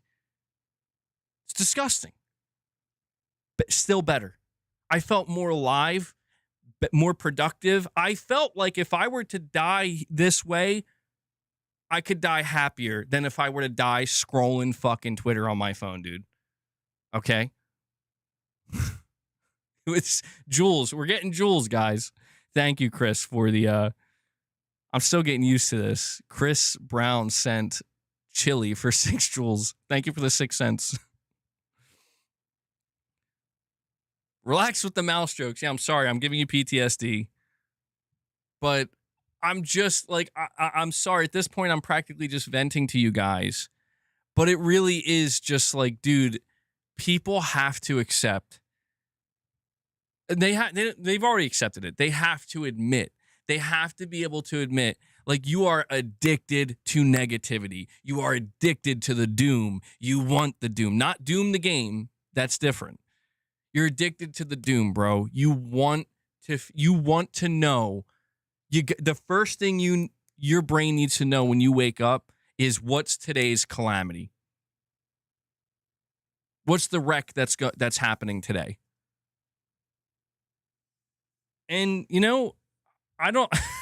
I think that there's just a lot of people that are very negatively aligned. Naturally, they're very pessimistic people. People love to complain.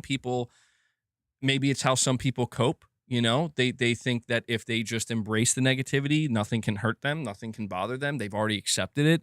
Sure, whatever. There's a lot of different psychological reasons behind that. But what they don't seem to understand is that, like, that's not necessarily a universal truth. And that's the problem, is the people who are in this space that behave this way, and then also the people that prey on it, because there's a lot of, it's prime opportunity. It's prime real estate, right? Where it's like, if there's people out there that are feeling negative and they're feeling down and they're feeling pissed off and they're feeling, depressed, whatever, let me speak to those people and, we'll get it going. We'll get it going. People love to get the pitchforks and torches out. They love it. And it's fine, I suppose. It's maybe always been that way, but it doesn't feel fine when the internet is so ubiquitous, when it feels like it's infected every single facet of every single thing. Where it's like, can a guy enjoy anything anymore? Like, no. Can a guy even dream anymore? No. No, you can't. Can't do that either. Generic white male. Okay, that's the first I'm seeing of that. For $1.50, he drops a hot dog. Sometimes you just got to calm down and eat a hot dog, Go outside and eat a hot dog. There's the answer. Sorry, I don't mean to rant this much. I'm complaining about the complaining, but it's not because I want to complain per se. It's because I want more people. Like, would it really hurt them so much? It's not even about touching grass. That's expecting too much, right? And I don't even know that would solve the problem for most people, right? It's like, is it so difficult to just, if you're going to drop something that's like, this could be the worst thing ever, but here's something I do like, to just help even the odds a little bit, to balance the scales, because I feel like too many people these days, it's leaning just towards one direction, and everything exists in hyperbole now. That's what it is.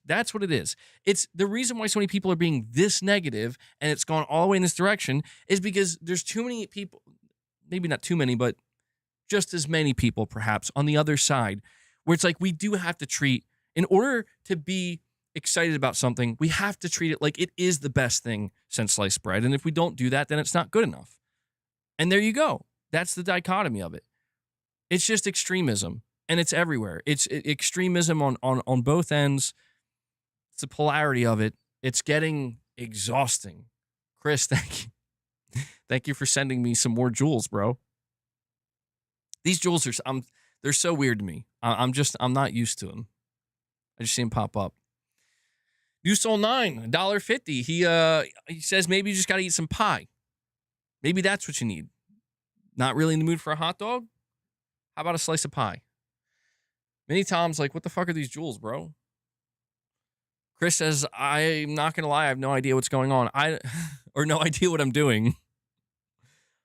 It's a new thing that YouTube rolled out. I think it's similar to TikTok and maybe Twitch, where you can buy jewels now. And I don't know what the point of them really is, but I guess it's just another way for you guys to support the channel if you want financially.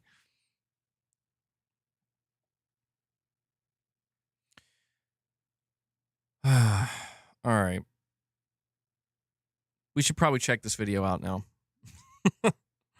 Now, I want to make it clear, I don't watch this guy. This was suggested to me by Tarnished, okay? And I only clicked this video because it's talking about GTA. I'm very interested in GTA. I have no fucking idea what this guy's about to say. I only read a couple of the comments. Let's check it out. Hold on, let me bring it up here. I actually didn't have it.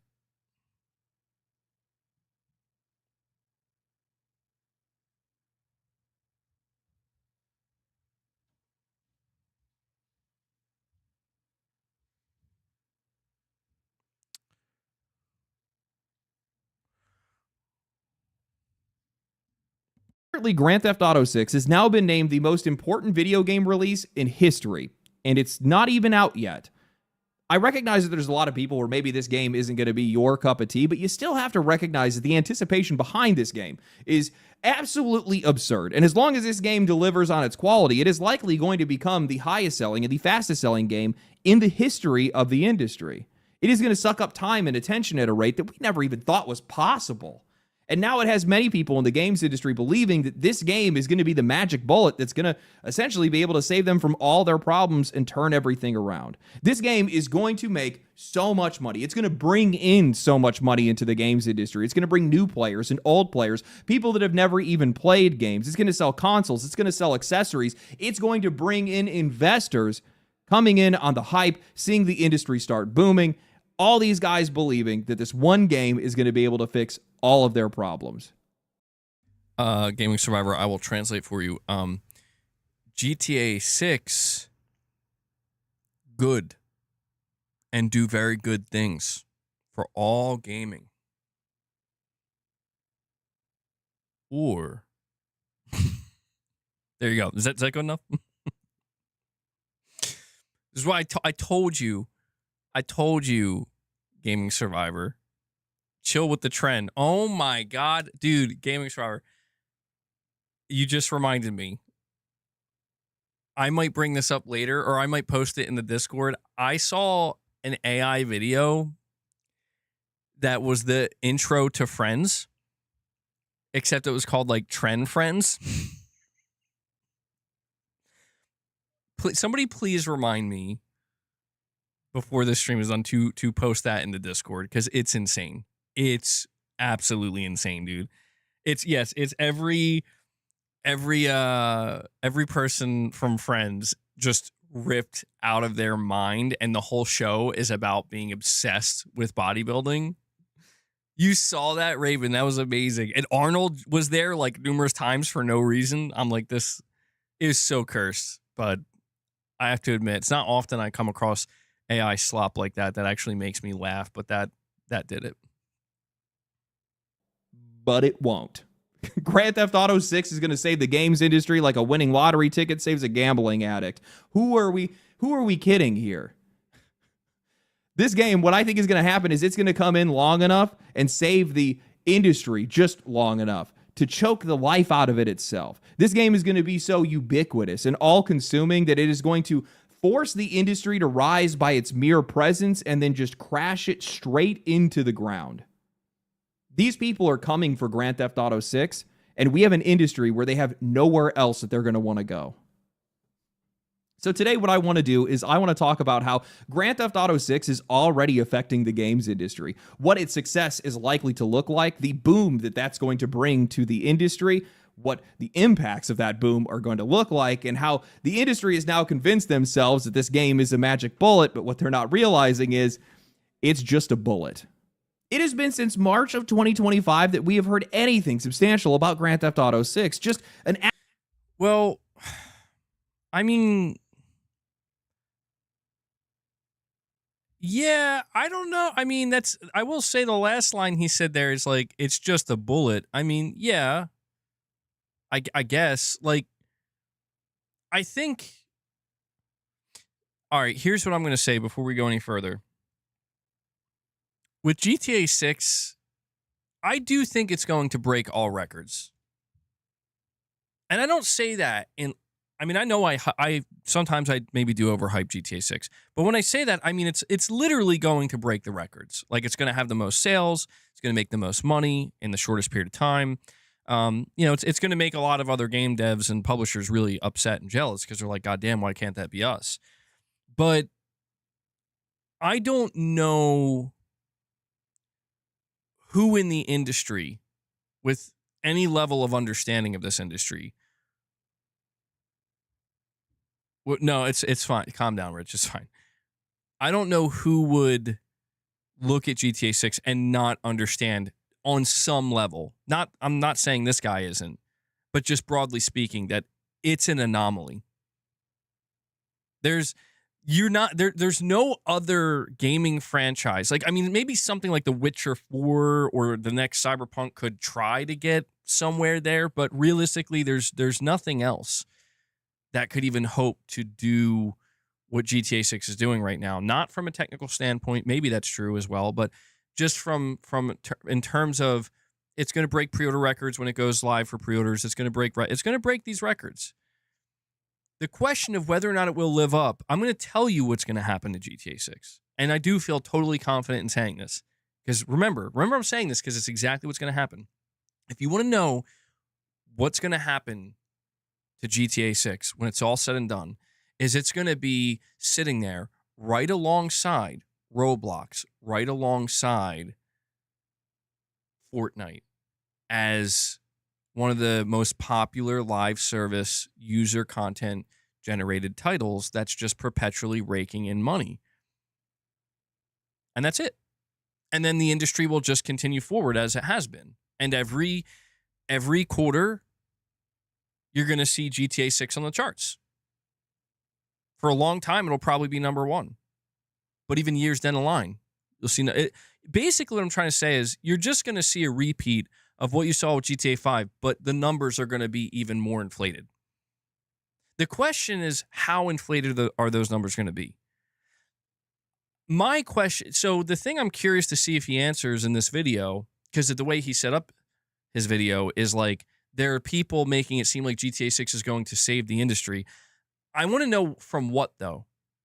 He didn't establish that. He's talking about the industry crashing and dying in almost like in a past tense, or not a past tense, but it just kind of like that's already established that that's going to happen. And I'm like, where's that coming from? My assumption is it's coming from the layoffs. It's coming from the, consoles going up in price rather than going down. Which again, this is why I said earlier, like, if you're feeling negative about the games industry, chances are you're feeling negative about the entire world. Because again, what you're seeing happen in the video games industry is just a symptom of a larger problem, which is a serious problem, but one that nobody can do anything about. Like, I just want to say on an aside here for a moment, like, I saw a YouTube video pop up. I just can't scroll YouTube anymore either. And there's this video of like, Americans are watching their country collapse and don't care. And I'm like, what the fuck? Like, as an American watching that happen, it's like, what do you want me to do? What can I do today to change the outcome of any of these high-level things that are happening? What can I do? We already did the only thing we could do, which was vote. We did that already. So really, I think the truth is, it's about, we're all going to have to wait to vote again when the time comes. That's about it. That's all we can do. Don't vote? You're saying don't vote? And, I'm not trying to make this inherently, let me back up. I'm not trying to make it political. It is inherently political. I struggle to go deeper into these topics because most people I'm not going to necessarily, I haven't watched this video, so I'm not going to say this person, but a lot of the people who are willing to, I'm here to tell you, I'm going to tell you what's wrong with this industry. They seem to like gloss over the fact that, like, we going to talk about politics now? Because we really need to talk about politics and how that has encroached completely and entirely on the games industry. No, I'm not talking about the woke stuff. That's another side of it. I'm talking like literally economically speaking, geoeconomics, geopolitics have now encroached completely on the games industry. We're going to talk about that.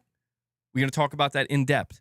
All roads go, when you want to go down a negative path, you want to go down a negative road, they all lead to the same place, which is the fucking brutal realities of modern day politics and modern day geopolitics. Like to earnestly want to discuss what's happening in the games industry and ignore that is to basically signal that you only want to acknowledge the problem until it becomes really, really messy and too difficult to actually discern what we should do here.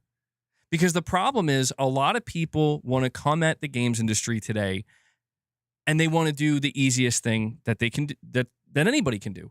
Let me fucking tell you what the problem is. Like, gee, wow. Okay, yeah, let me know what the problem is, please. Go ahead. I'm waiting. Yeah, anybody can do that. It's not hard to do. It's just like anything else in life.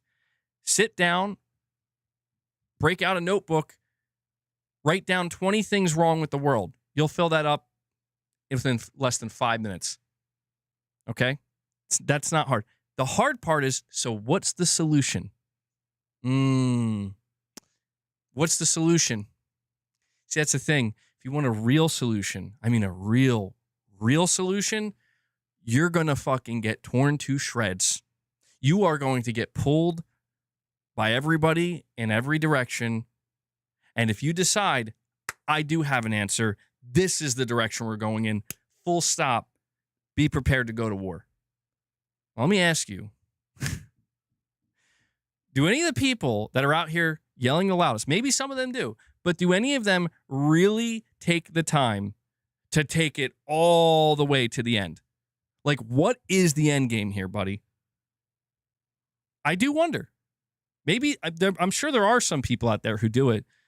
Maybe I don't come across them. But I'm just pointing this out because I just half the reason I've tuned out of really listening to most other content creators is because it's like you're pointing out a symptom. It reminds me of like doctors sometimes, where it's like, yes, here's what's wrong with you. You have these 5 symptoms and they are bad.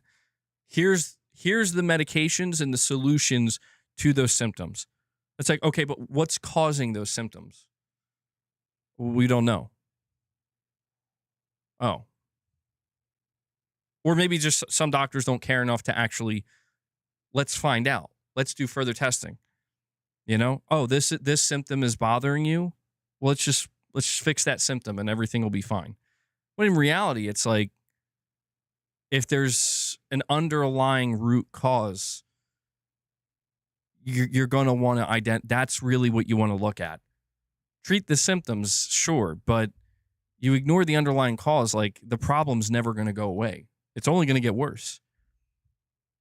And that's the ugly part, guys. That's the ugly reality that we're all facing, especially with, for people who want to be at the razor's edge of talking about the problems of the games industry, is like, yes, like there are problems so deep, so systemic, the cancer's so entrenched and has spread so far for so long.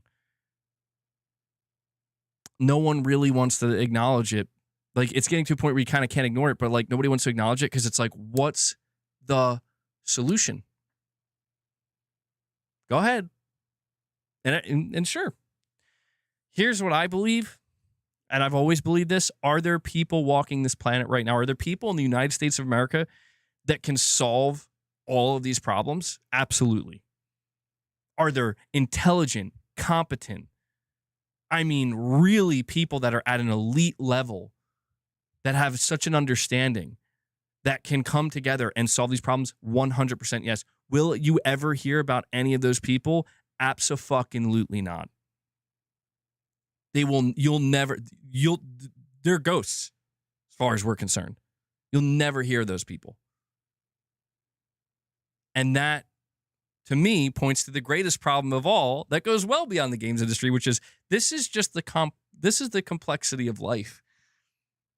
It just is. It's like, how can that be? How can there actually be people who can bring solutions to really big problems? But yet, you'll never hear about them ever. Well, now we're just getting into now we're getting into different territory about. Anyway, I should continue the video. I'm sorry. I just this is why I try to tell people, like, before I continue with the video here, I just think you should be careful. If there's something I'm really trying to say here, yeah, I'm not trying to I'm not trying to argue politics, okay? I'm not trying to do that. I'm just simply trying to give advice to people that, like, be careful how far down the totem pole of cynicism in video games you choose to go, because you're going to learn very quickly that, yeah, there are some serious fucking problems, and these problems go way beyond gaming, dude. Everything you're seeing in gaming is just a symptom of the real cancer. And I think a lot of people get very uncomfortable when they start to get close. Like, they want to stay in this position of, like, I want to be as close to that as I can, but without ever actually acknowledging it. And to me, that's a waste. That's a waste. Because, again, that is the equivalent of, like, if you're a doctor, your job is to treat the disease. Your job is to diagnose, right? And treat. If you don't diagnose and you just treat the symptoms, you know, what are we doing here? What are we doing at that point? Hold on, wait. What's Rich saying in the chat? Hold on, I can't. For some reason, I can't see all the chat. Hold on. Why is it? Titus is like, here we go.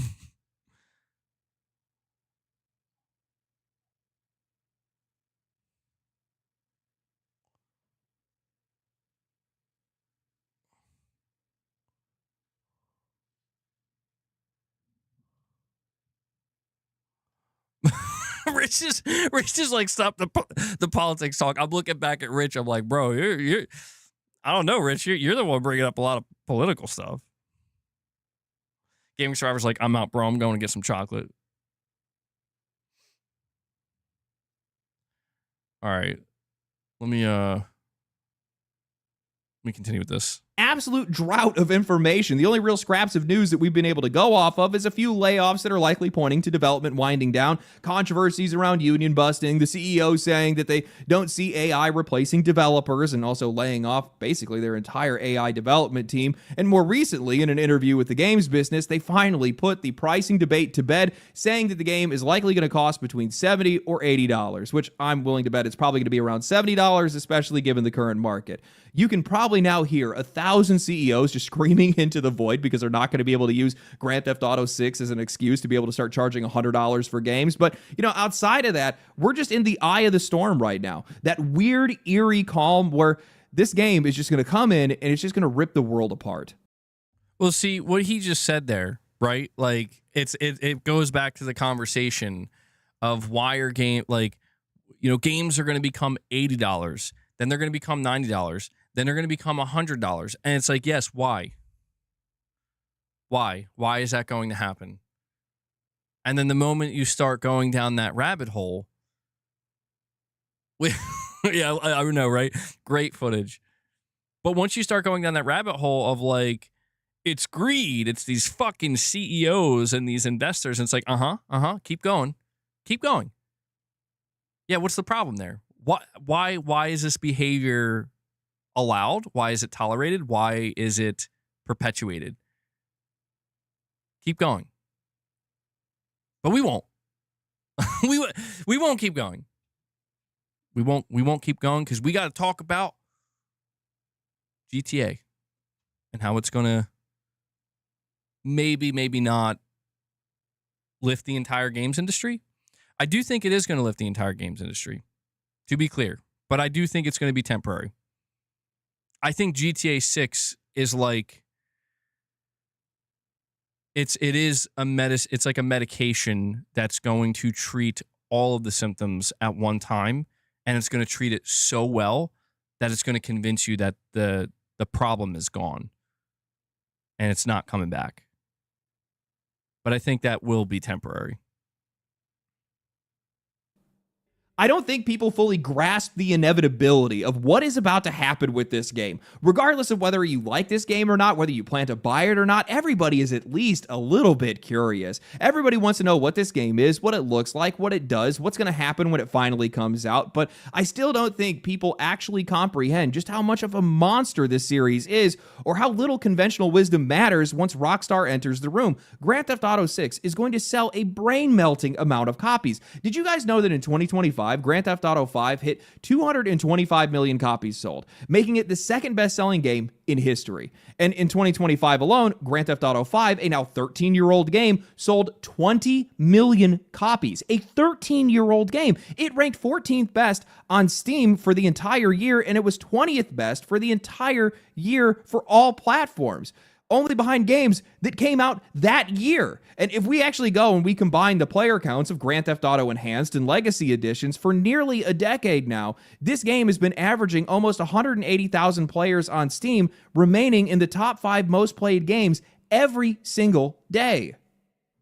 You know, anomaly is not normally a word that I would like to use for games. That word is likely to give me a rash at this point. It immediately takes me back to how developers in the media were trying to slap that label onto Baldur's Gate 3 like they needed to create some self-quarantine zone around that game so that players didn't start expecting that level of quality, scope, creativity, passion, or care from the rest of the industry. But real anomalies do exist, and Grand Theft Auto is definitely one of them. So there it is. There it is. That's the answer. That's the answer to the entire video. Didn't I just say, to be clear, I did not watch this video ahead of time. I didn't see anything. Exactly. So, okay, if we were to like just simplify this, it's like, is GTA 6 going to save the industry? No. Is GTA 6 going to be an insane colossal juggernaut, the likes of which we've never seen and nothing will probably touch ever? Yes, both of those things. And and that's exactly how you classify it. It's an anomaly. It's an outlier. It's a one-off thing. It's something that kind of exists in its own space. Don't expect to see this anywhere else at any other time. You know, how many anomalies are there in the games industry? Not that many.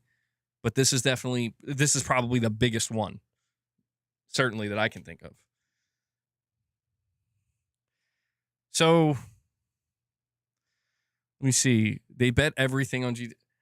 The only thing I'm curious about is, and I don't know if he talks about this in the video, he says they bet everything on GTA 6. Who is they, though? I don't know if he answers that question or not.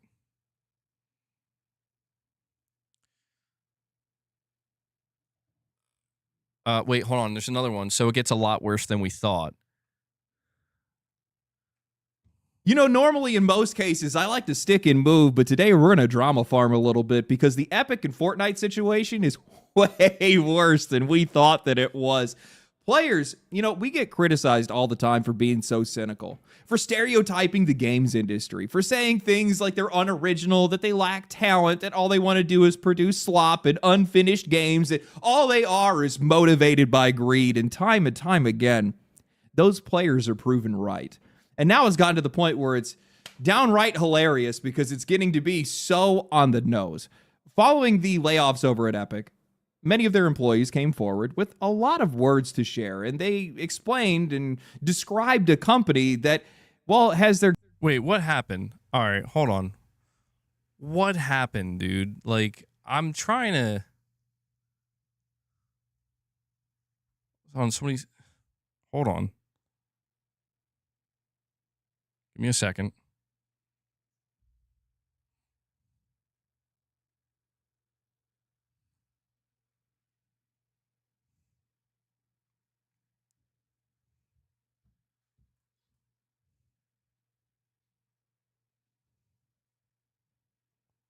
Wait, you timed out Garrett?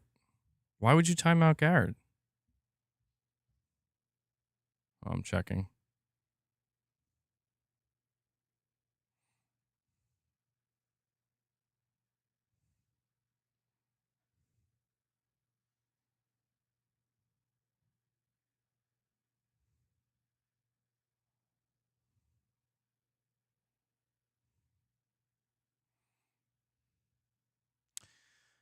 Dude, oh man, yeah, that Rich, bro. First I had to take it away from Game Chart. Now I'm gonna have to take it away from Rich Rod. Ain't no way, bro. Come. Oh boy. All right. Yeah, there's gonna have to be some.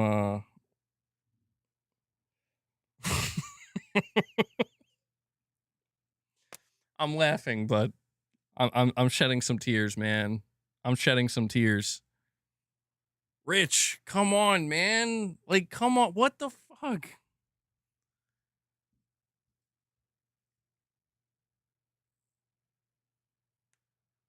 You're saying he was bashing America and groups of people?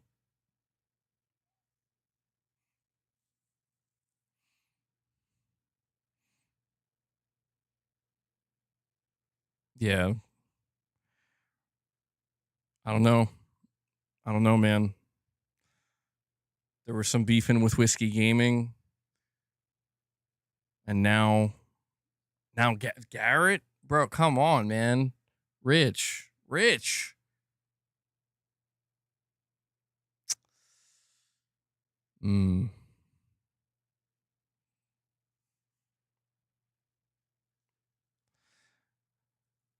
Yeah. I don't know, Rich. I think I'm gonna have to take away the mod status, bro. I think I'm gonna have to, because people are getting kind of frustrated, and I gotta do right by the wider audience, man. I know you understand that. To be fair, though, we tried. I tried, Rich. I tried, bro.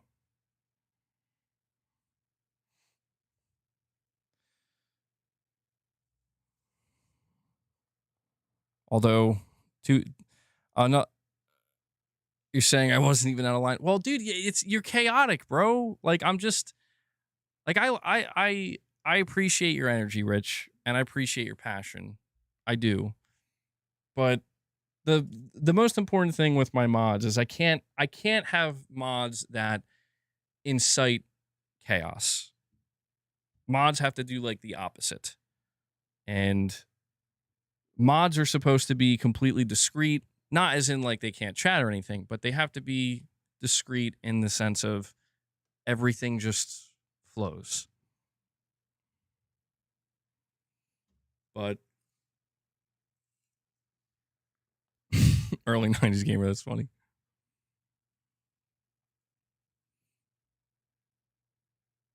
Well, see, Rich, that's the thing though, man. You're saying Garrett was coming at you.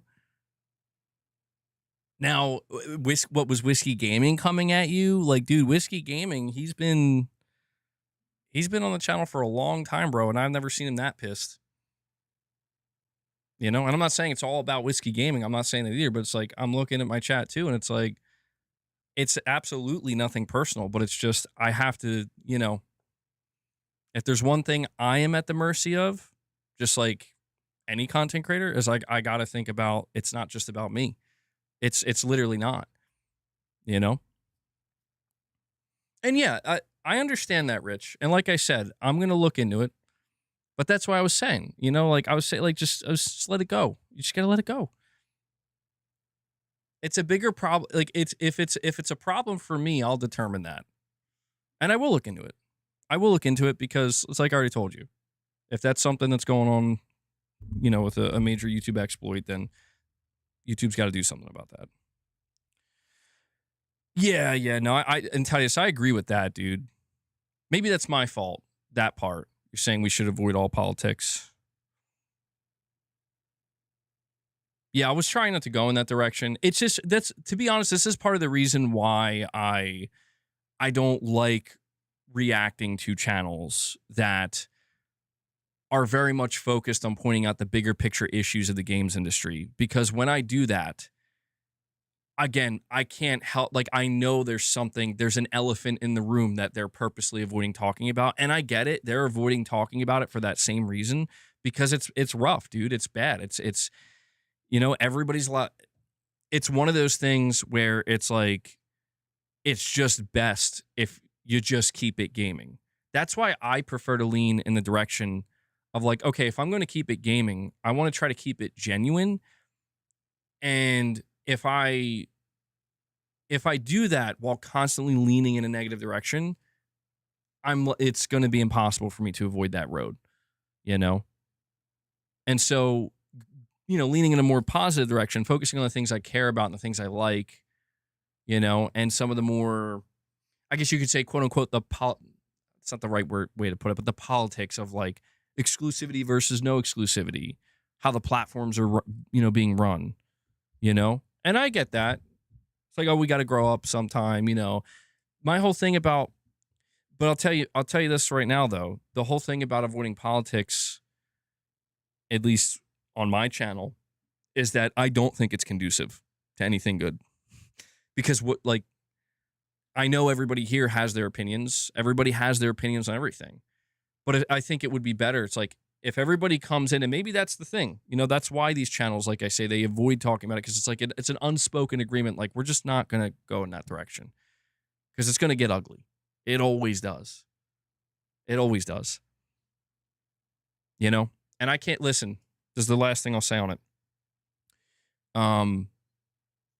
I can't control anything that happens outside of this channel, that happens outside of my life. Not to get too deep on you guys, but I'm sure you understand where I'm coming from. Like, life is chaotic constantly. It's chaotic enough as is. And I am constantly bewildered by the lack of control I have on this planet, like in this life.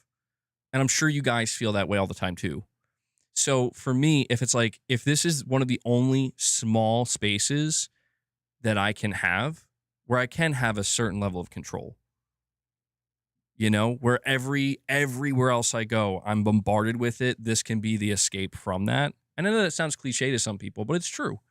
It's true. It's like, if this can be one of the only places where it's just a slight escape, I would prefer it to be that. And I would prefer it to be that for other people too.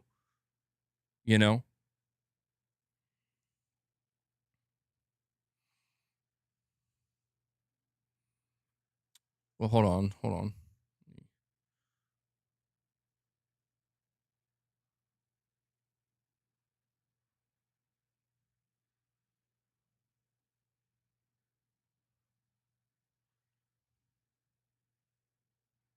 All right. Well, this is where I'm going to have to make things clear. This is a necessary thing for me to do. This is one of those, it's gone to that point where I can't just be wishy-washy about it. I can't just be, oh, well, we'll see what happens. So here's how it's going to be. Okay. Number one, and I'm just going to put it down here now, and I will remind people if need be. We're not going to talk politics on the channel. Please have your political beliefs. I encourage that. Do not share them here. That is going to be necessary. If anything, just for my sake, because that's how I want it to be, because I see that everywhere and I'm tired of it, and it's too much. It's too much. No, I'm not going to ban Rich Rod. And Garrett's not getting banned either. Nobody's getting banned. I want to make that clear. Nobody's getting banned. However, I am going to have to take the mod badge, the mod shield, away from Rich Rod. Okay? And Rich, it's nothing personal. We tried it out, and it's cool. The truth is, I have too many mods. Rich, I'm gonna give it to you straight, man. You're a firecracker, and that's okay. That's okay. That's totally fine. I've been friends with plenty of people in my life. I get it. It's totally cool, man. Like, it's nothing personal, but it's a necessary decision for, the sake of the wider audience. But that doesn't mean, it's just like with Gaming Survivor, man. It's absolutely nothing personal.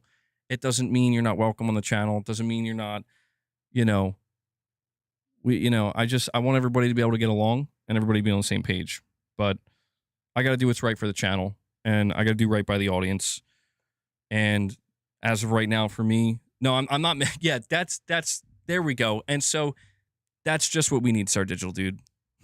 Yeah, right. That's where it's gonna go. Look at the back and forth. Well, Rich, I'll level with you, man. If this was the only time this was popping up today, I would take a different approach. But it's been like all stream, dude. There's been some nonsense happening all stream. So it's fine. It's fine, dude. It's fine. But that's how it's going to be. And yeah, so this is just where we are right now. No political talk. Listen, I'm going to be as polite as I can and say, if you want to talk politics, more power to you. There are dedicated channels to do that. And I will do my best to steer clear of it myself. This is why I'm not mad at it. I'm not upset with anybody. I'm not blaming anybody. I'm not doing that. It's my fault. I was starting to veer into that territory. Okay? So I will make sure not to do that, and we're all going to be in agreement. We're just going to focus on gaming. This happens from time to time. There's a lot going on in the world. It's hard. I get it. All right? No buts, Dan. Okay? Like, we're just gaming. Keep it gaming.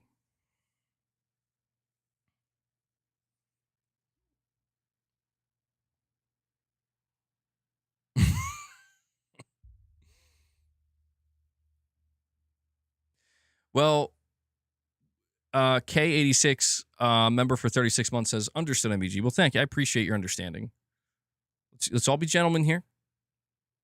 Okay.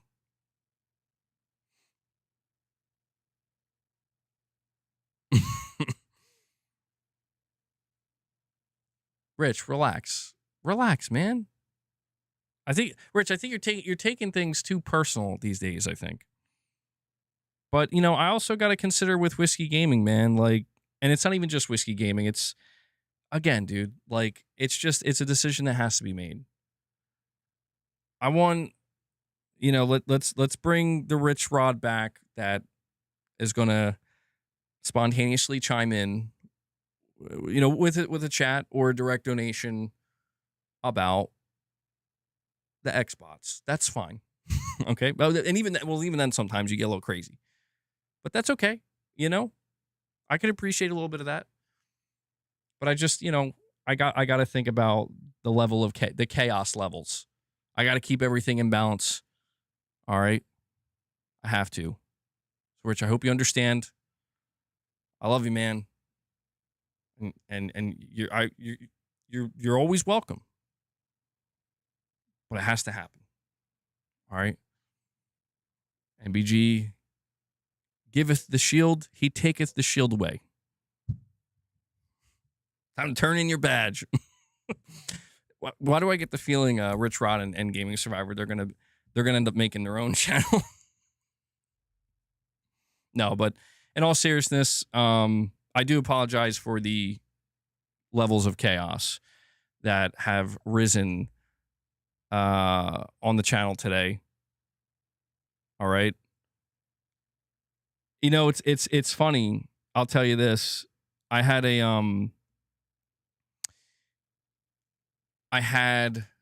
this feeling distinctly this morning. I was like, I don't know if I should stream today.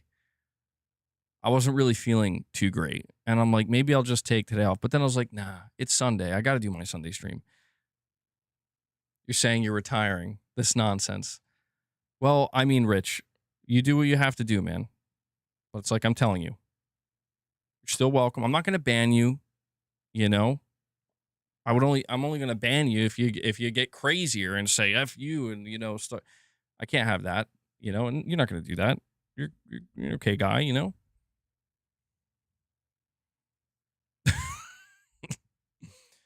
But all right.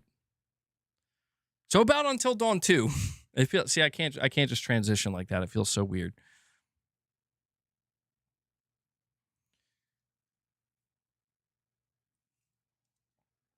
God, I'm thirsty as hell today, though. I'll tell you that. Well, I would hope not. Rich, come on. You can't be like that, bro. You can't be like that. I mean, I can't speak for other people's on, people are going to have their opinions, like I said. But at least, hey, dude, come on. I gave you a chance, man. Have other content creators done that? You gotta admit, like, come on. All right, well, no hard feelings. Although, let me see what topics. We kind of covered the state of play topic. Oh, okay, yeah. So there was something else I had to tell you about. And what the Michael Cintron? What? Michael Cintron? He's like, I know how to break up this tension. He's like, I know what to do. Rich Rod's gonna come after me. No, I'm afraid Rich is gonna come after me, bro. Rich knows where I live. Michael Cintron, dude. No, in all seriousness, coming out of nowhere, dropping 50 membership. What? Michael. No way. Did this man just come in and drop 100 members? Whoa. Holy shit. What is going on? I'm totally caught off guard by this. Like, I was like, I feel like this came out of nowhere, dude. Michael Cintron just came in and said, it's time to drop 100 member gifts. Holy shit, indeed. He heard, he's like, Until Dawn 2. MBG, Until Dawn 2? That's right. I don't even know what to say right now, though. Michael Cintron, I said if we got to the goal of 50 at the end of the stream, I'll do a little drumming. There we go. Perfect Images hype. You know what I'm curious to know, though? Did Dwayne Johnson get a membership? Because he came in earlier, hoping to get one. Tarnished as well. Let me see. Dude, that's crazy. He opened 250 packs for you guys. Absolutely insane. Absolutely insane. We were sitting at 25. Titus came in. He dropped 25 and got us to the goal straight up. And Michael Cintron just dropped 100 on you guys. So if you got gifted a membership from Titus or Michael just dropping 100, make sure you show those guys some thanks. And I do want to let you know, oh, man, Dwayne, you still didn't get one, bro. Dwayne, Michael tried. Michael the Maniac, he tried, dude. He tried to get you one. He said, happy belated 100K subscribers. Haven't been around for a bit. Congrats. Well, thank you so much for that, Michael. Yeah, I was like, what's the occasion, man? That just came out of nowhere. He did that in celebration of 100K subscribers. Well, thank you so much for that, Michael. Yeah, got the plaque here. We did it. I have to thank you guys. The only reason I'm at 100,000 subscribers is because of the support you guys have shown over the years. I remember when I started the YouTube channel, I literally remember looking at my subscriber counter and seeing I had 16 subscribers. And I'm like, all right, how do I get this to 50? And it felt totally impossible, completely insurmountable. And, it's not for lack of trying, but after enough time, man, here we are. So thank you all so much for that. And Michael, those of you who are dropping, large quantities of memberships, I mean, I'm thankful for any support that I get here, but some of you guys that come in that drop a lot, thank you so much for that. You definitely don't have to do that. Nobody's telling you or forcing you to do that, and you're doing it because you want to support the channel that much. Thank you. Really, thank you is not necessarily enough to truly convey how meaningful it is. But amazing community.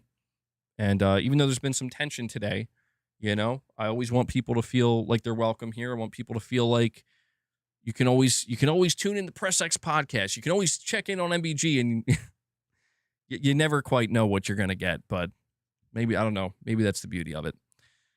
But oh, is the camera slightly off? Oh, you're right. Yeah, it is. Hold on. There we go. Oh wait, no, I see. This whole time. Oh, I feel stupid. Damn. Okay, I just realized my my camera was not centered. This whole time there were just membership pop-ups, notifications. I'm sorry about that. I apologize. And we have Gordon Jelson, a member for 29 months, saying, anytime I get the notification that you're streaming, I look forward to getting that time to join. Keep it up, MBG. I'm kind of a lurker, but like to chime in sometimes. Well, I appreciate that. I always try, and that's the thing too. Like, I'll tell you, man, listen, if there's one thing that I will share with you guys, I mean, I would talk about this sometimes when we used to do the members lounges. I haven't talked about it as much recently, but it's just, I always feel a little bit bothered by myself that, like, I just don't think my channel, and when I say my channel, I really just am saying me and how I present myself on the channel, how I choose to conduct the content here. I don't feel like it's reaching its full potential. You know, it starts to feel like I always just feel like I know it can be so much better. And there's always just something I'm like getting in my own way, perhaps. But there's definitely this drive. Though, you know, will it happen? Will I achieve it one day? I like to believe I will.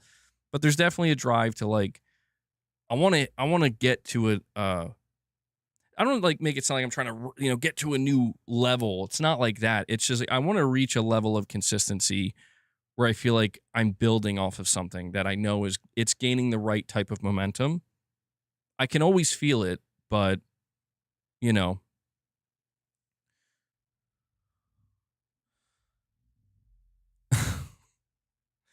But yeah, I appreciate you guys. I do. I know things are, like I said, a bit chaotic, but let me update the member goal too. And so yeah, I did tell you guys if we hit 50 members, I would do some drumming at the end of the stream. I'm not going to do it now. We still have a couple topics to talk about, but at the end of the stream, well, actually, it'll probably be within the next like 30 to 40 minutes. I don't think we're going to spend that long on the topics. We'll do some drumming. So look at that, man. Sitting at 100. I mean, I capped the streams out at 100. So we went beyond that. 126. Huge day for members. Again, I'm sorry if I sound like a broken record, but Michael, thank you so much for dropping 100 member gifts for me and the community. I simply can't do what I do here without you guys.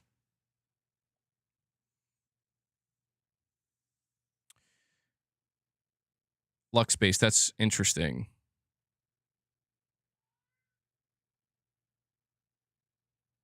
Huh. Yeah, and if you could do me a favor, make sure you hit that like button. It helps the streams out. Lets me know you guys enjoy the content. And Ray, if you're not here right now, I could probably do it. Ray, if you get the chance, can you drop the link to the Discord in the chat as well? We do have an MBG Discord. You don't have to be a member to join it. Anybody can join. Michael, if you want to join it, feel free. If you're not already over there, we just chill over there, you know, share some stuff. I recorded a little clip of myself drumming that I was going to share on the Discord, but then it was like, oh, you got to have Nitro, bro. You can only upload videos that are 10 megabytes or less, which is like nothing unless you're with Nitro. I'm like, damn it, man. Like, I worked hard to record that little clip, but the way you say 100 is iconic, MBG, is it? Nobody's ever told me that before.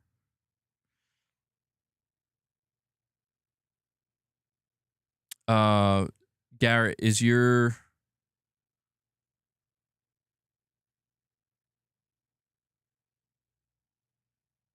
I don't. Well, yeah, I should find out. Garrett, I don't think you were banned. Although if you were timed out, I'm not sure how long you were timed out for. Yo, whoa, boss. What the fuck is going? Did you guys just see that?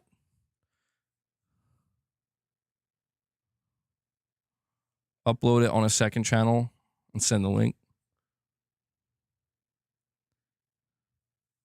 Oh, are you talking about the little drum clip I made? Yeah, Ballistic Moon doesn't exist anymore. Add it to your okay. Add it to your YouTube as private, then send it to Discord. 1.8K seconds. How long is that? How long is 1,800 seconds? So that's 30 minutes. Okay, it's a half hour. All right. Well, thank God. Because, man, something like there was that one guy that got banned, and I tried to unban him a long time ago. He just got lost in the abyss, dude. Usually in the Shadow Realm. Well, there will be no need for me to upload it now because at the end of the stream we'll do some drumming. But before we do that, guys, I do want to make sure to cover these other two topics that I wanted to talk to you guys about.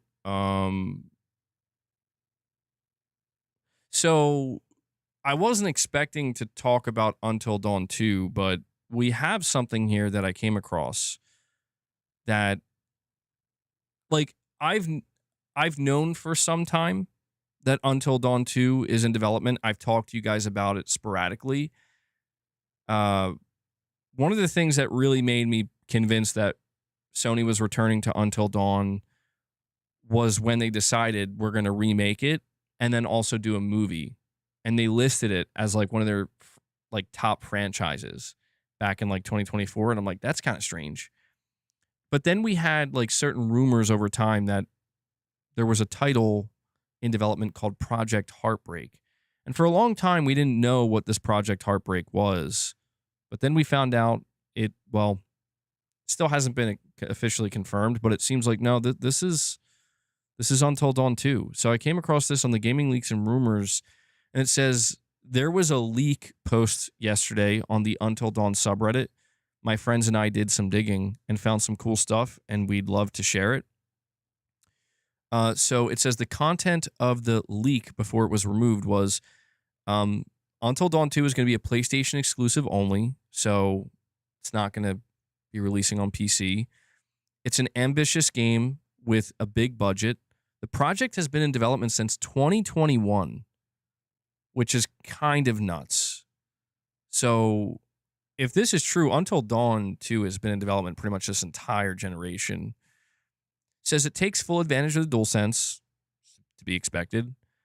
But here it says, for example, players must blow through the microphone to remove dust off of an artifact. So getting a little creative. Getting a little creative. It continues, it says, a few former Supermassive employees have also helped develop the game and story. So that's pretty reassuring because Supermassive, they were the ones who made Until Dawn what it was, and you know they were responsible for what that game ended up being and why people loved it so much. So the fact that there are some of that talent is helping, but this to me is really maybe the most interesting thing revealed about this leak about Until Dawn 2. It says Until Dawn 2 leans into survival horror, reminiscent of Resident Evil, but with complex branching narratives, and then they reference Resident Evil 3, 1999. I'm not sure what to make of that.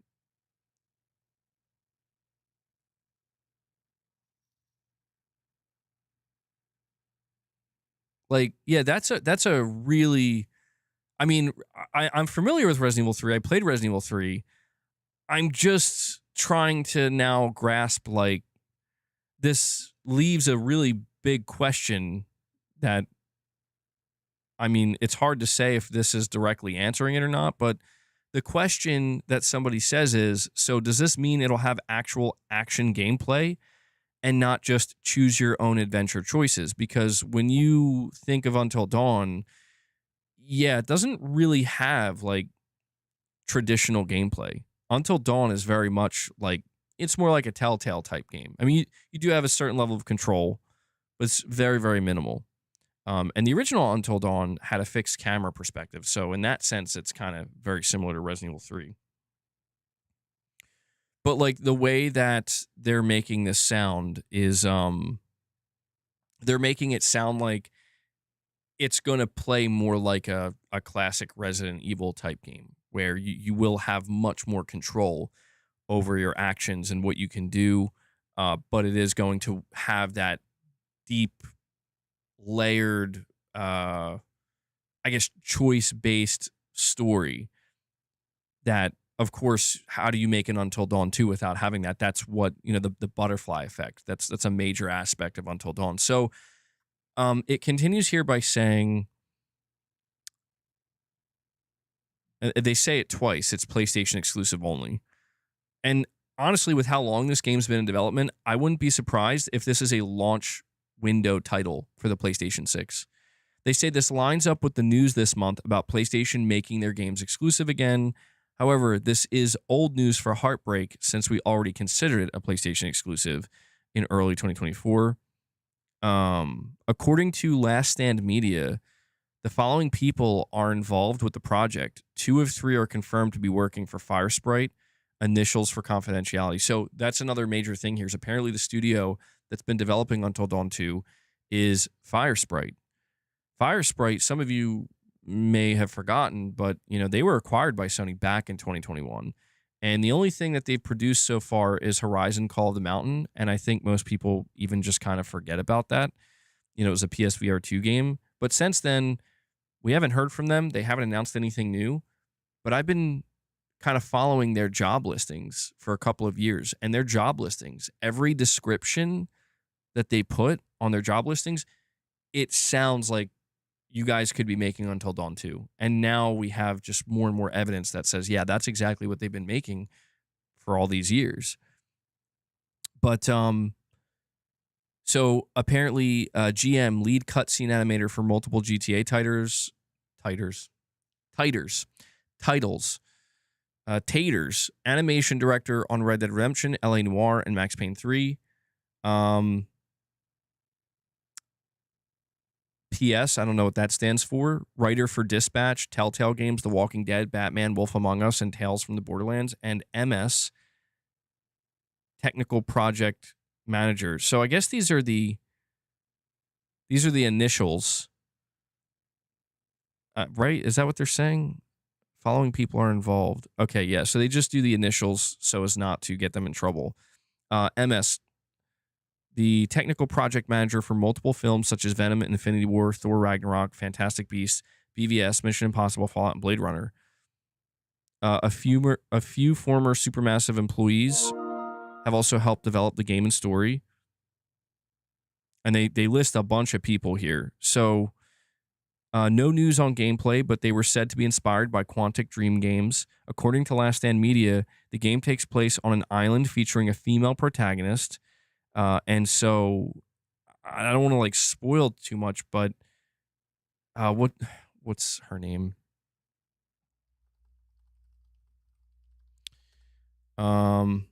Sam, portrayed by Hayden Panettiere. That's probably who it is, if I had to guess.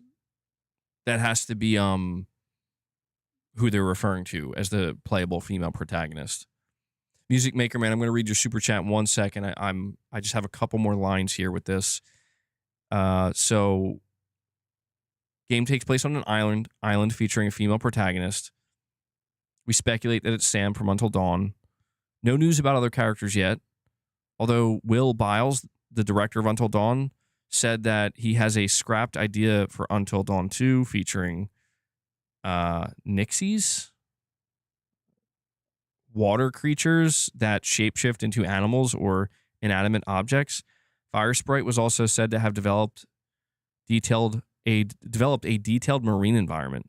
So, yeah, guys, it seems like very much like Until Dawn 2 is real, and it seems like, I don't know, man. It seems like they are going all in with making Until Dawn a major PlayStation franchise. And I'm really curious about this, dude, because Until Dawn was very good.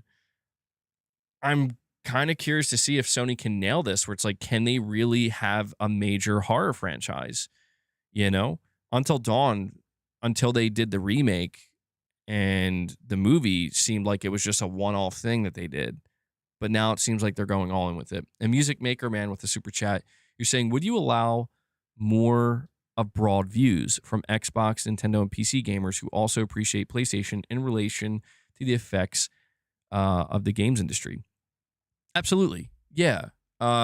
Music Maker Man, I mean, you know, we joke around here sometimes. I mean, I like to think everybody understands we're just usually messing around if we're saying something like Xbox sucks and I hate it. I mean, I don't know that there's anybody that's dead serious about, like, I kind of talked about this a little bit earlier. I don't think anybody really is dead serious about it. I'm fairly certain that everybody's just kind of joking. I mean, I know some people really don't like Xbox. That's absolutely true. Some people really don't like PC gaming. Like there's some, I want to, and I've always tried to encourage people, see, like Prince, that's fine. But as long, like, you could say that about PlayStation, and I think that's fine. I just think people need, okay. Prince. I'm just going to have to clean house, bro. Music Maker, man. Thank you for being normal. But no, to answer your question more effectively here, the answer is yes. I absolutely welcome the views of people who are playing on Xbox, people who are playing on Nintendo, people who are playing on PC. A lot of the conversations that I have with people here on the channel, especially in the chat, you know, they are talking to me about other platforms and the differences. And sometimes they're correcting me on things. Sometimes we're at odds with things. But I absolutely welcome that, because to me, that's what makes it interesting. You know, I know it doesn't seem like it, but I don't enjoy the flame wars. Like, I don't, because they are boring. Like, they can be comical. Certainly they can be comical and they can be entertaining in some sense, but I don't genuinely enjoy them because they're not conductive to anything. Like, they're kind of a dead end, you know, where it's like, I fucking hate PlayStation and hope PlayStation dies. It's like, okay, there's nothing. What a great conversation we're going to have about that, you know? Like, same thing with Xbox and PC. I'm much more interested in the more nuanced factors of, like, okay, so, like, all of these platforms and all of these companies involved, there are layers of complexity to them that I'm fascinated by and interested in, and I like to figure out how they work the way they do, why they work the way they do, what their shortcomings are, what their failures are, what their successes are. And to me, that just makes for much more interesting conversation. You know, I have my opinions, of course, but I don't know, man. This is just where, like, when I was a little bit younger, I maybe wasn't as interested in delving into that type of stuff. Now I'm a little bit older. I find that it is more interesting to me, you know? So that's one of the reasons I welcome people, you know, coming in from a different perspective, from playing on different platforms, and welcoming those broader views. I mean, the thing I try to encourage here is, and I'm just going to have to get more strict about it. I don't want to be this way, but it's like, I'm going to have no choice, where I just want people to be respectful, you know, where it's like, there has to be an understanding that it's either very clearly a joke or maybe you are being serious. And it doesn't help too, not to bring this up, but I'm just going to bring it up for a moment. My channel's been under a lot of scrutiny for many years from different groups of people, and that's fine. I've just accepted that as to be a part of it. But, with that, it creates a certain, it paints the channel in a certain light, and it paints the community in a certain light where, like, if somebody comes over, that's what they're going to be expecting. And there have been many times where people would come over and they would find, oh, it's actually not that, and they're a little bit surprised or perhaps even delighted to find that out. There are people where they have found my channel because people were like really, just dumping on what we do here. And they would come over and be like, actually, this isn't nearly as bad as I thought. Or like, it's not that, And that's why I encourage people not to be that way, because it's like, yeah, I don't want it to be that. And it shouldn't be that, because that is worth laughing at to a certain degree where it's like, come on, are we serious here? But, at the same time, I have no problem engaging with a little bit of pushback if need be, which it's hardly ever needs to be that. Where it's like, yeah, we are a PlayStation channel. We like to cover PlayStation. We like to talk about PlayStation. And I think the biggest misconception that I've been trying to push back against on my channel is like, when I say we are a PlayStation channel, that encapsulates all of it. As in, we like PlayStation, we express that, we express our excitement for it, we express our optimism for it, but it also means we express our criticism, we express our frustrations, we express, what's disappointing us, what we think needs to improve, and what we think is just flat out bad. It encapsulates all of it. And one of the things that I really just can't tolerate anymore, man, I can't, because it creates a hamster wheel of a conversation. It's either all good or all bad. I can't deal with that, because it's like, it's not either of those things. It can be more good than bad. It can be more bad than good, depending on your perspective. But I just can't engage with people where it's like, it's only one way. Again, if it's just for jokes and it's, just having fun with it, that's different. That's fine. But New Soul, you're saying no Xbox players can criticize MBG other than me. Yeah, that's right, New Soul. Absolutely. Hold on, let me see. Music Maker Man, you're saying here. Hold on. Checking. So I was trying to keep up with your saying perhaps a deep dive on how developers and companies operate, and I'm very interested in the different approaches. I used to watch another streamer who chose to be negative. He used to be more open, just gave into money and vibes. Sadly, interesting. Yeah, I mean, I try to do the deep dives as much as I can. I do, because I think it's just a natural progression of it, man. Like, when I first got into doing YouTube, I'm still learning things. I'm still figuring things out. So I would just lean more towards the more surface level type stuff. But as the years have went on, and I've learned so much about this industry. I've learned so much about gaming and the gaming industry as a whole, that I realize this is really, like, to me, this is really interesting stuff, And I totally understand that not everybody's going to be interested in it. Not everybody's going to be nerdy about it. But,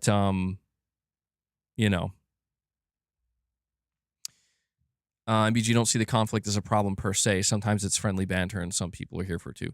And then, yeah, and I just think there has to be an understanding of that, because that's kind of the tough thing about the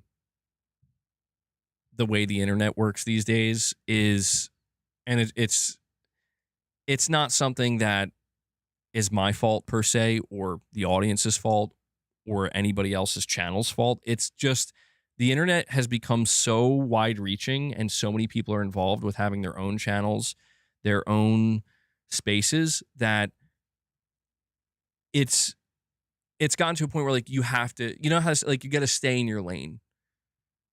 There's a reason why that saying is so prevalent these days, where it's like you have to just live up to that specific expectation. And if you deviate from that and show something outside of that, people are going to, it's going to create a kind of, if not divide, it's going to create some kind of strife and some kind of confusion.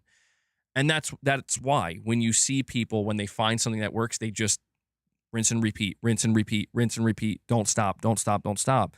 And the moment they deviate, that's a lot of times that's when things can go wrong. And so I guess what I'm trying to say here is that that's where I like, it comes down to me where it's like I have to make a decision. Do I want this to be a console war channel and a fanboy channel, or do I want it to be a gaming channel that prefers PlayStation?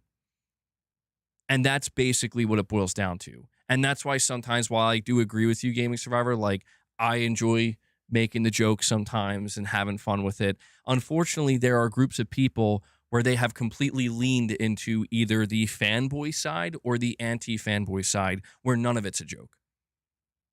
Or all of it's a joke. There is no in between.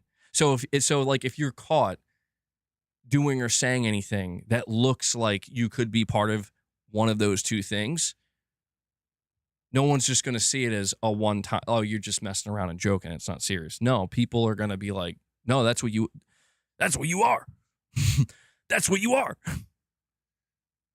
Hopefully that makes sense. I don't know if I'm explaining it well, but the bigger point here is like, yeah, man, I am interested in the other platforms. Not interested enough to, you know, I'm not interested enough to just like, oh yeah, I want to go play on everything at all times. Definitely not. I make it clear my preference.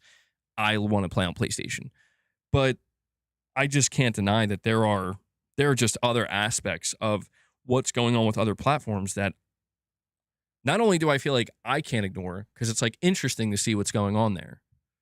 But even like when we talk about Sony, it's like, Sony, you can't ignore this either. You got to pay a little bit of attention. Surely they're paying a little bit of attention. You know?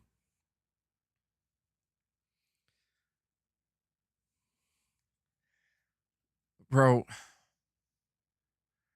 Rich, come on, man. How many come-ons how many times do I got to say come on?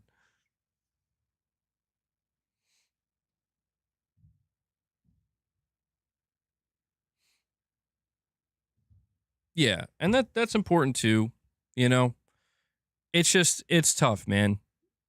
I know you understand Gaming Survivor. Like, it's tough in that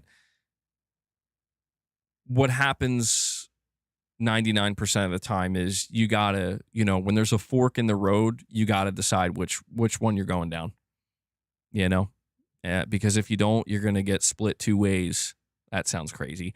And, and you're not making it down either of those roads, you know? So you gotta make a decision. But again, it all goes back to, I appreciate, I'm sorry, Titus, I apologize. You don't. You're saying you don't think the console wars are all that serious unless those green dogs turn up with smiles. Oh my god. Thank you, Titus. Thank you. Yes, indeed. Maybe you know what? You guys better hope Ultra Serious MBG doesn't arrive one day. Some of you will love it. Oh my god, some of you would love it. There's going to be a chance where Ultra Serious MBG is going to arrive, and the fun, the fun's over. There is no fun. No, not Johnny P. Johnny P is the opposite. Whatever the opposite of Johnny P is, that's what I'm referring to. Where like this isn't a game anymore. I'm not joking around. I'm going to prune my audience and my chat, and I'm gonna chisel it down precisely. That's not saying it will be an echo chamber. You could call it an echo chamber all you want. No, it will be what I want it to be, which is something very good. Something very serious.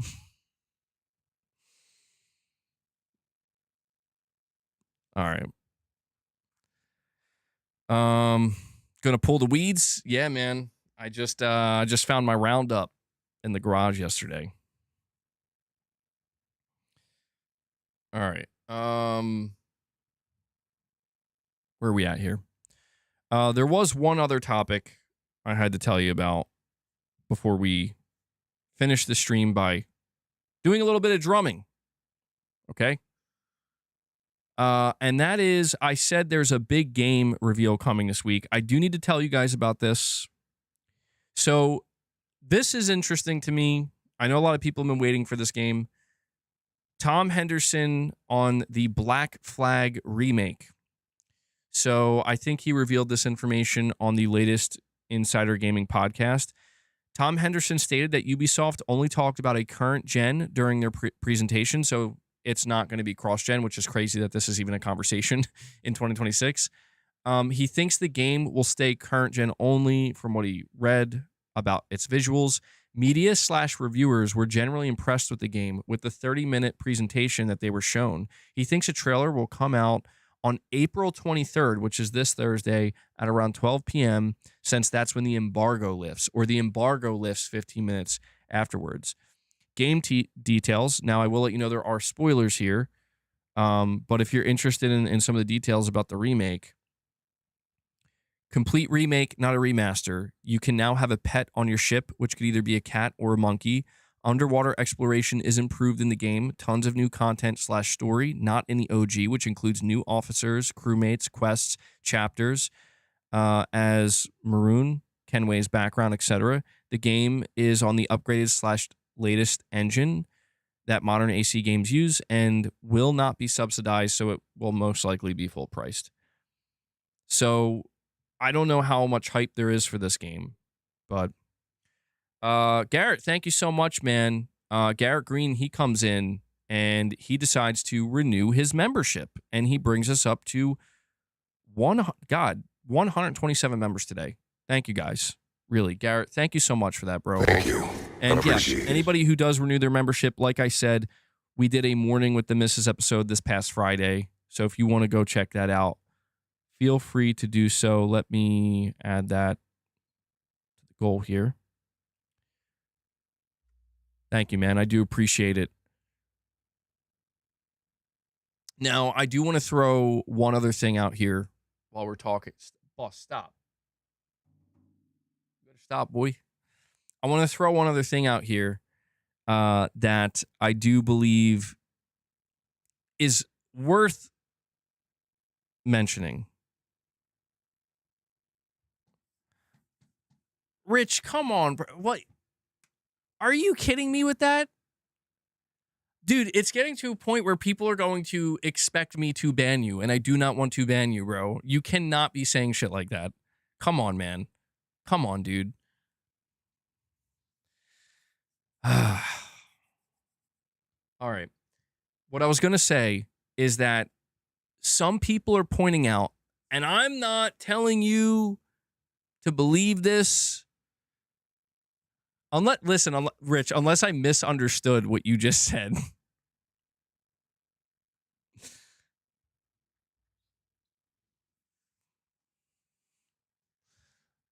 Do you make it sound like if I'm gonna catch him somewhere else? Unless you meant on YouTube. Surely you meant on YouTube, right? I'm giving you the benefit of the doubt. You're talking about YouTube. You're gonna find somewhere else on YouTube, right?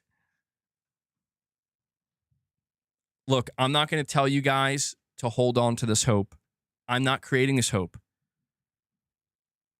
I'm not telling you this is happening. I don't believe this is happening. I don't believe it at all. Oh, okay. You were talking to my bad. Good. You're talking to Gaming Survivor. Dude, because I read that. I'm like, bro, come on, man. Well, good. That's good. See? Some people believe because this Assassin's Creed announcement got delayed, this Assassin's Creed Black Flag announcement was supposed to happen this past Thursday. but it was delayed to April 23rd. In fact, it was delayed so last minute that some content creators already have some of the pre-release material stuff, but they're not allowed to talk about it yet.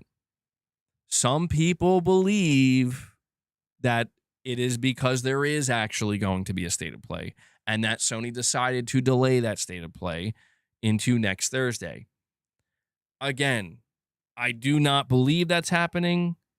I don't think that's happening. If you ask me, I believe the Assassin's Creed Black Flag remake is getting announced on its own, and the reason they delayed it is because they didn't want to compete with announcing it alongside Metro 2039.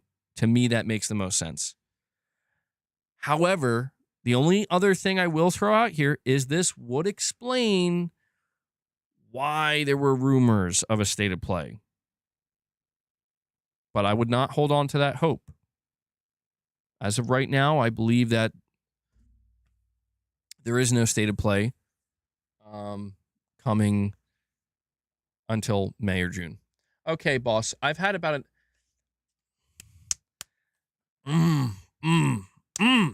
my cats, the stress of my chat. What did I do to deserve this? What did I do? What did I do? Get out, boss. Oh my God. All right.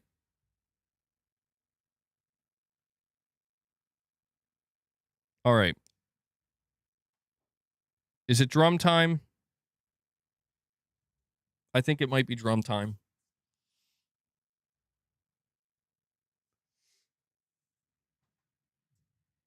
Listen. Those are all the topics for today. We're gonna do our final segment of the stream where I'm just gonna drum for a little bit. But before I do that, I know some people are gonna be leaving. I know there's people, they're not interested in the drumming section. Totally fine.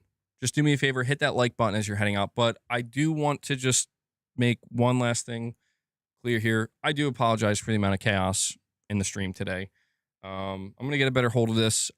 I'm not gonna lie, and this is like the most important thing I could express. I'm annoyed. Not at any one person, not at my audience. It's I want to have more focused discussions on gaming and video games. And so I'm going to work very hard to make that happen. Okay? And so if I have to make certain adjustments, certain tweaks with, just certain aspects of the channel to make that happen, then so be it. All right. But I also want to express my gratitude for all of you guys who tuned in. Really appreciate it, even with how chaotic it can be.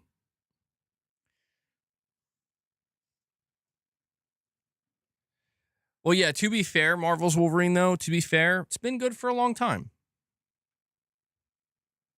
Gaming Survivor, if you have to head out, man, appreciate you showing up. It's always nice seeing you. I'm always thinking you're on the trend, bro. Got to hit that gym. Got to get those gains, man.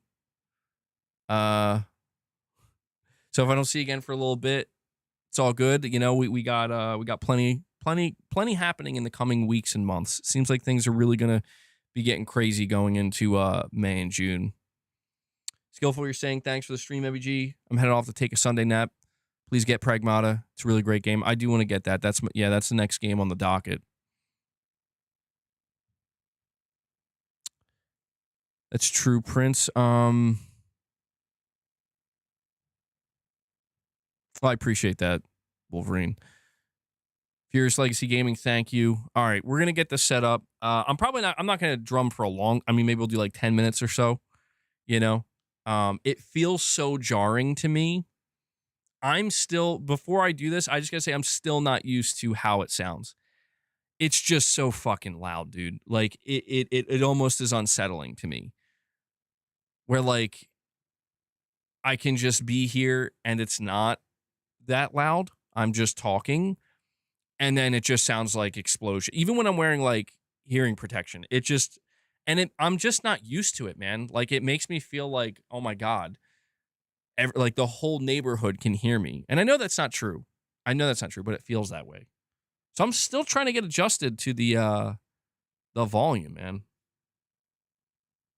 I thought I'd be able to adjust to it quicker. I don't remember. I'll be back. All right.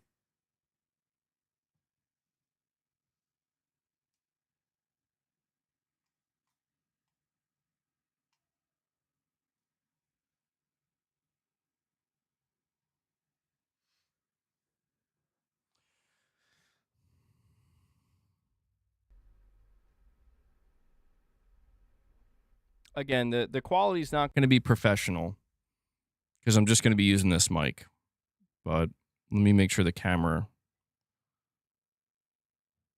actually works here.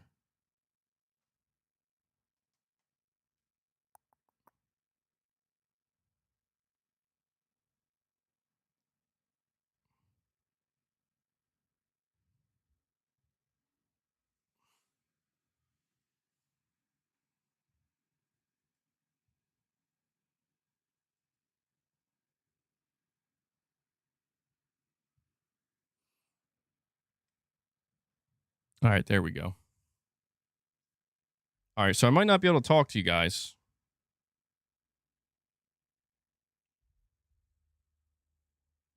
Hold on one sec.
Having some technical difficulty here with the symbol.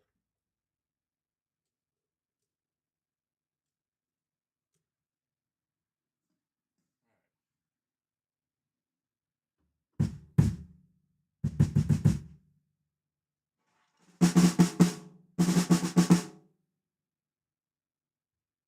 trying to bring my chat up.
I'm just sitting here, but I just gotta get the sounds right.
Well,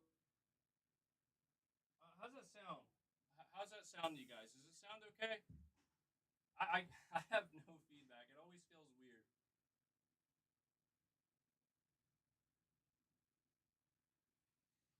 The first rack tom,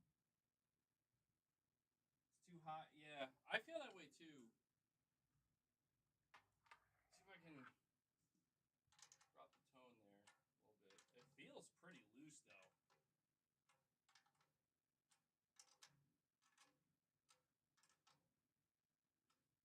Is that better?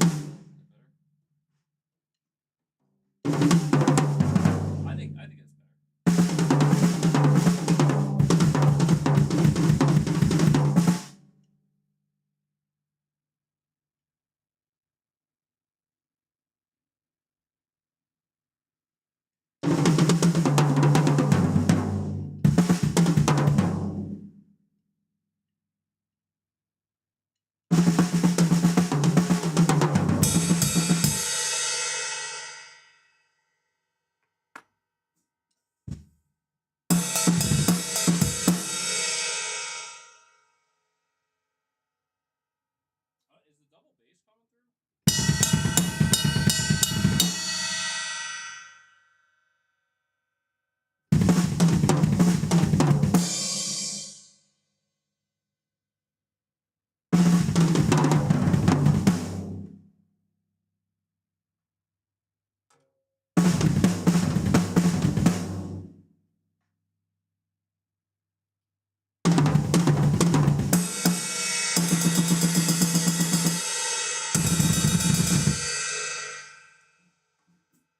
For some reason, I feel like I gotta do it crossover like.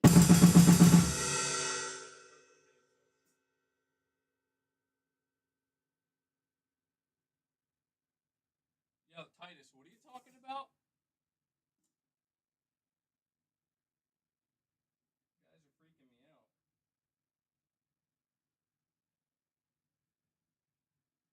All right. Let's see.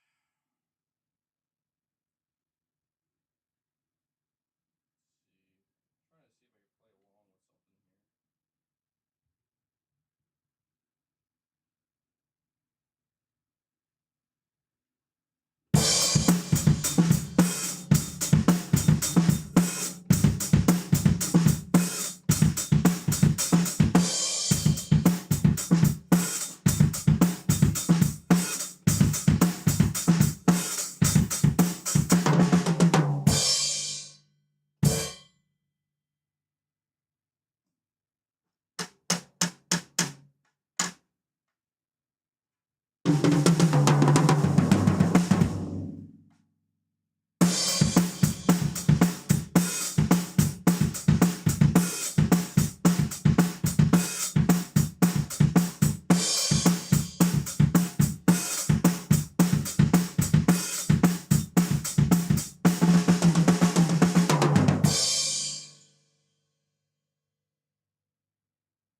have no way of like playing music where you guys can hear it.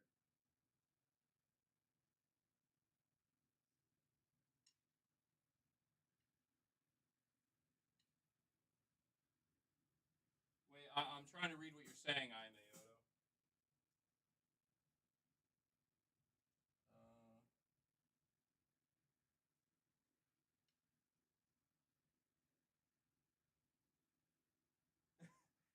You're saying, okay, okay, yeah, I hear you, bro. I hear you.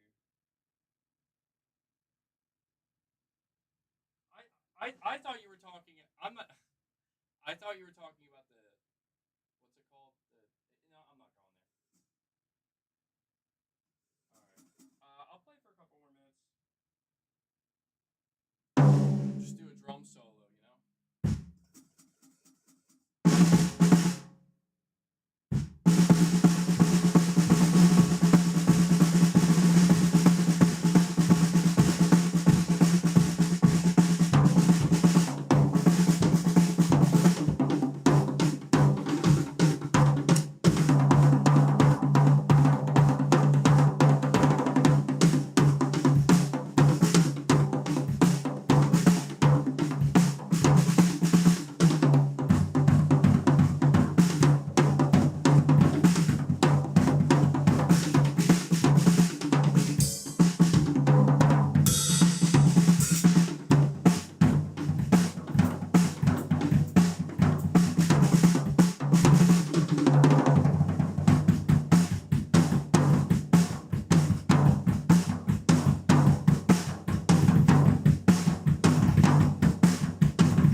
Yo, is there still fighting going on in my chat? Don't tell me. Who's fighting?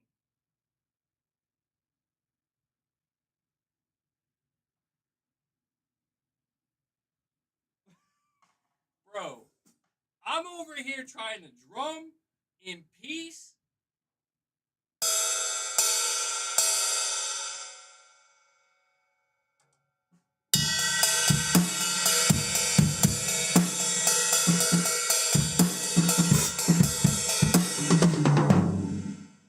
I'm about to just disable my chat straight up. This is ridiculous.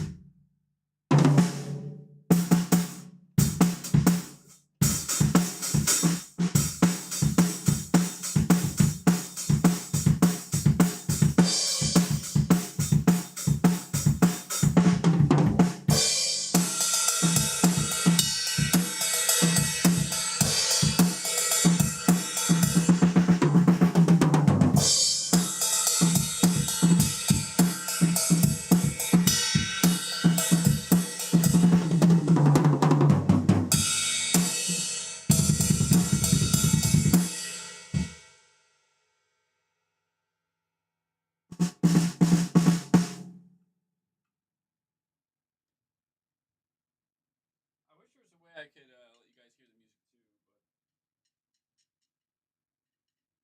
not possible.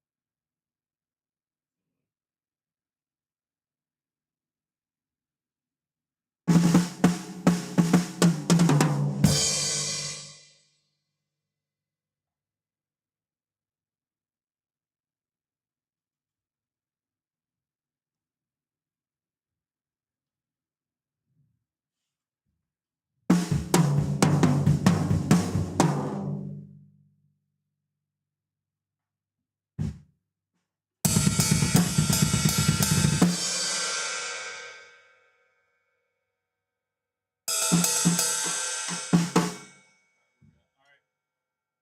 Do 2 more minutes, and then we'll wrap it up.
right, I'm feeling it. Titus is feeling it. I'm feeling it.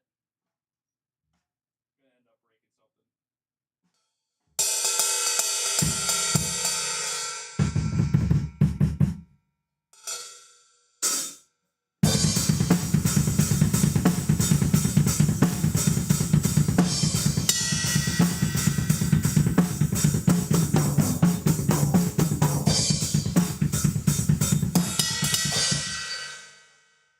Sorry, my headphone nearly fell out there, and I'm not trying to explode my eardrums.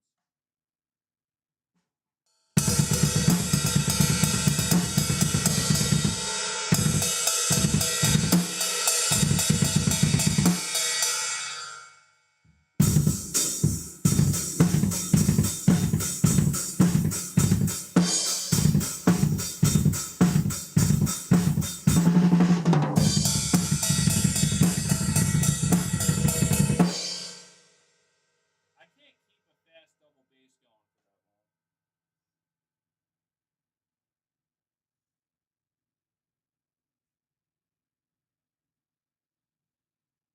Your neighbor taught you, Prince?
know what an appropriate amount of time is to dedicate to this, at the end of my stream.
Maybe trying to do Gojira is a mistake. Not ready for that. Let's see.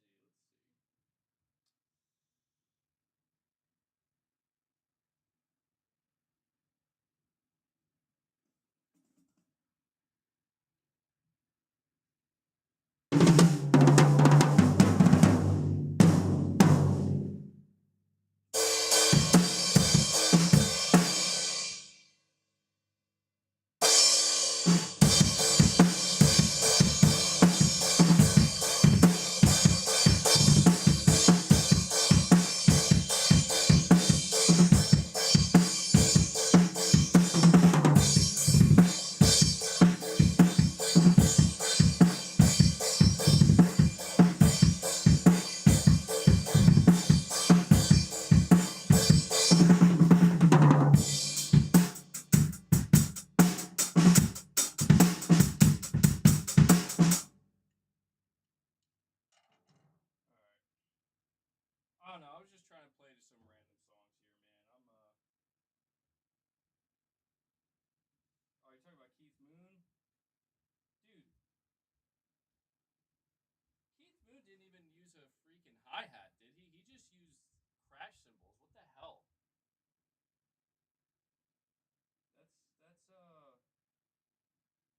say one of the hardest things is like I've been practicing certain songs for years on electric drums, and I have more cymbals on my electric drums, and I always get thrown off, man. Ever since I started trying to practice these songs on the acoustic kit, where I only have one crash, man, and it's throwing me off. It's messing me up. No China. All right, I think that'll wrap it up though. I did this for way longer than I expected, but I agree with that. Wait, Titus, you're asking if I'm mic'd up. What do you mean? Why are you asking that? You mean like the drums? Like, are the drums mic'd up?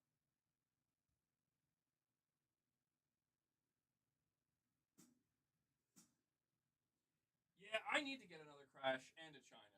Yeah, I really do. It like this having one crash is messing with me because I'm not used to hitting a single crash every single time. It sounds so static. Like that last song I was trying to play. Oh, you can hardly hear me talking? Okay.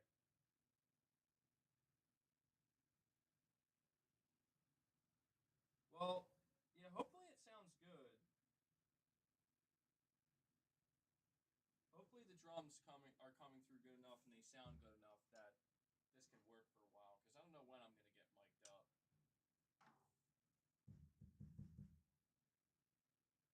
Oh, thank you, Beast Mode. I appreciate that, man.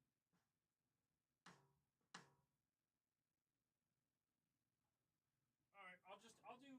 I can't help. I'll do. Every time you guys say something nice, I'm like, okay, I'll do one more. I'll do a little something else. You know, why not? Hey. What should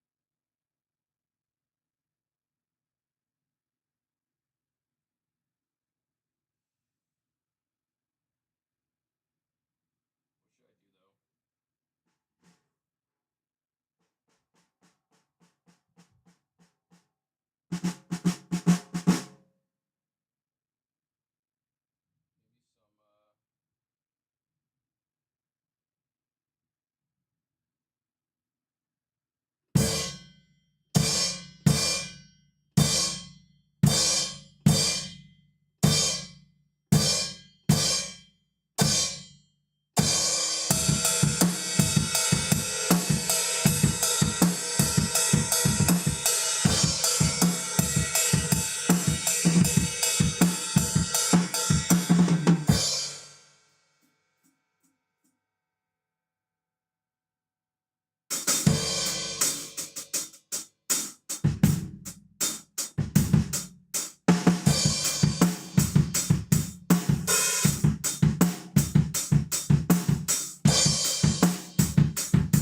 I can't do it with the single crash. I can't do it.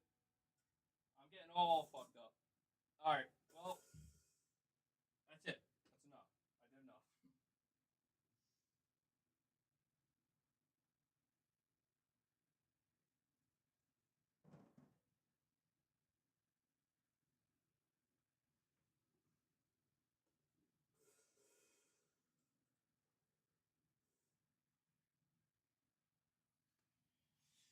All right.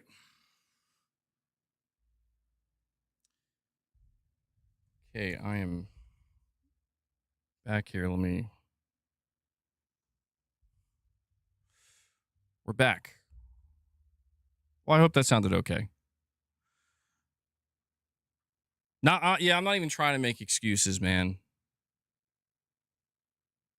I just can't freestyle. I have to, as soon as I possibly can, get a second crash, because I just, every time I'm trying to play along with certain songs, my brain just, it doesn't want to keep hitting the same one. Like, I have to stop my arm from going to the other side, because it's just, it's the muscle memory. It's killing me, dude. But it's so awesome. It's really nice to it's really nice to be able to actually hit the drums now. When I first started playing this acoustic kit, I'm like, because I'm so used to playing electric, I was always afraid to hit my electric drums with actual force. But yeah, it's nice. It's nice to be able to hit a cymbal and hit a tom, and really beat the shit out of that thing. And no, it's gonna take it. It's gonna take it, man, for a long time. So appreciate you guys hanging with me, and I hope you enjoyed the little drum section there. Again, today was no, I wish I lived in a mansion. No, today was a bit chaotic, but you guys still showed up, and we had I love how Clark just knew I was done. He just knew I was done drumming. He's like, all right, I'm coming back in now. Surely you weren't in here while I was drumming, right? Because that would be bad for your ears, bro. But yeah, all right. So guys, that's gonna wrap up today's episode. I'll keep drumming. Yeah, I'll keep practicing, and over time, I'll hopefully make some additions to the kit. But the only reason I was able to drum is because you guys hit a goal today. So thank you again for that. Music Maker Man, you're saying great drumming.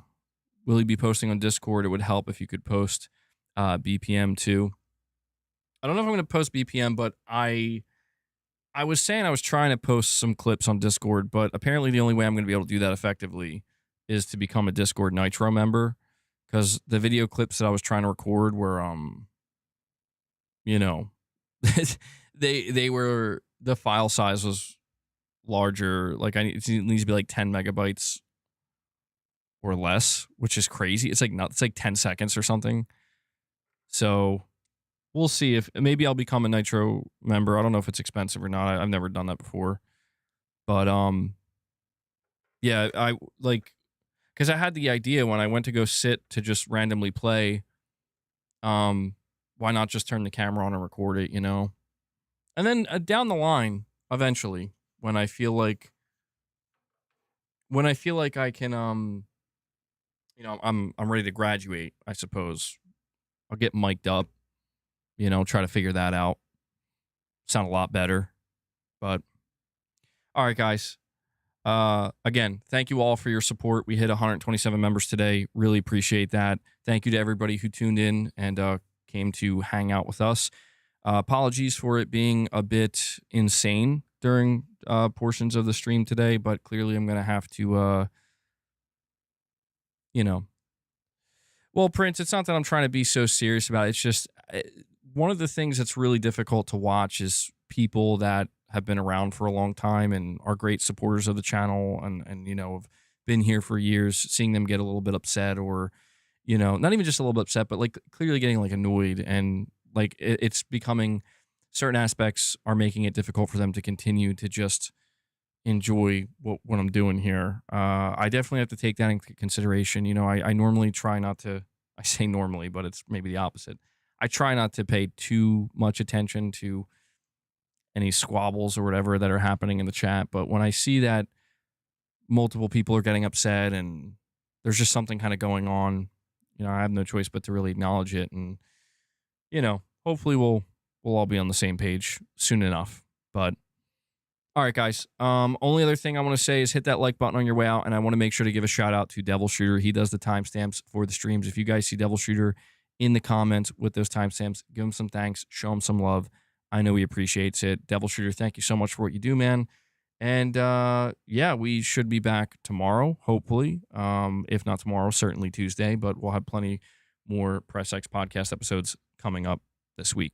So, all right, guys, enjoy the rest of your day. I'll catch you in the next one. Until then, take care, everyone.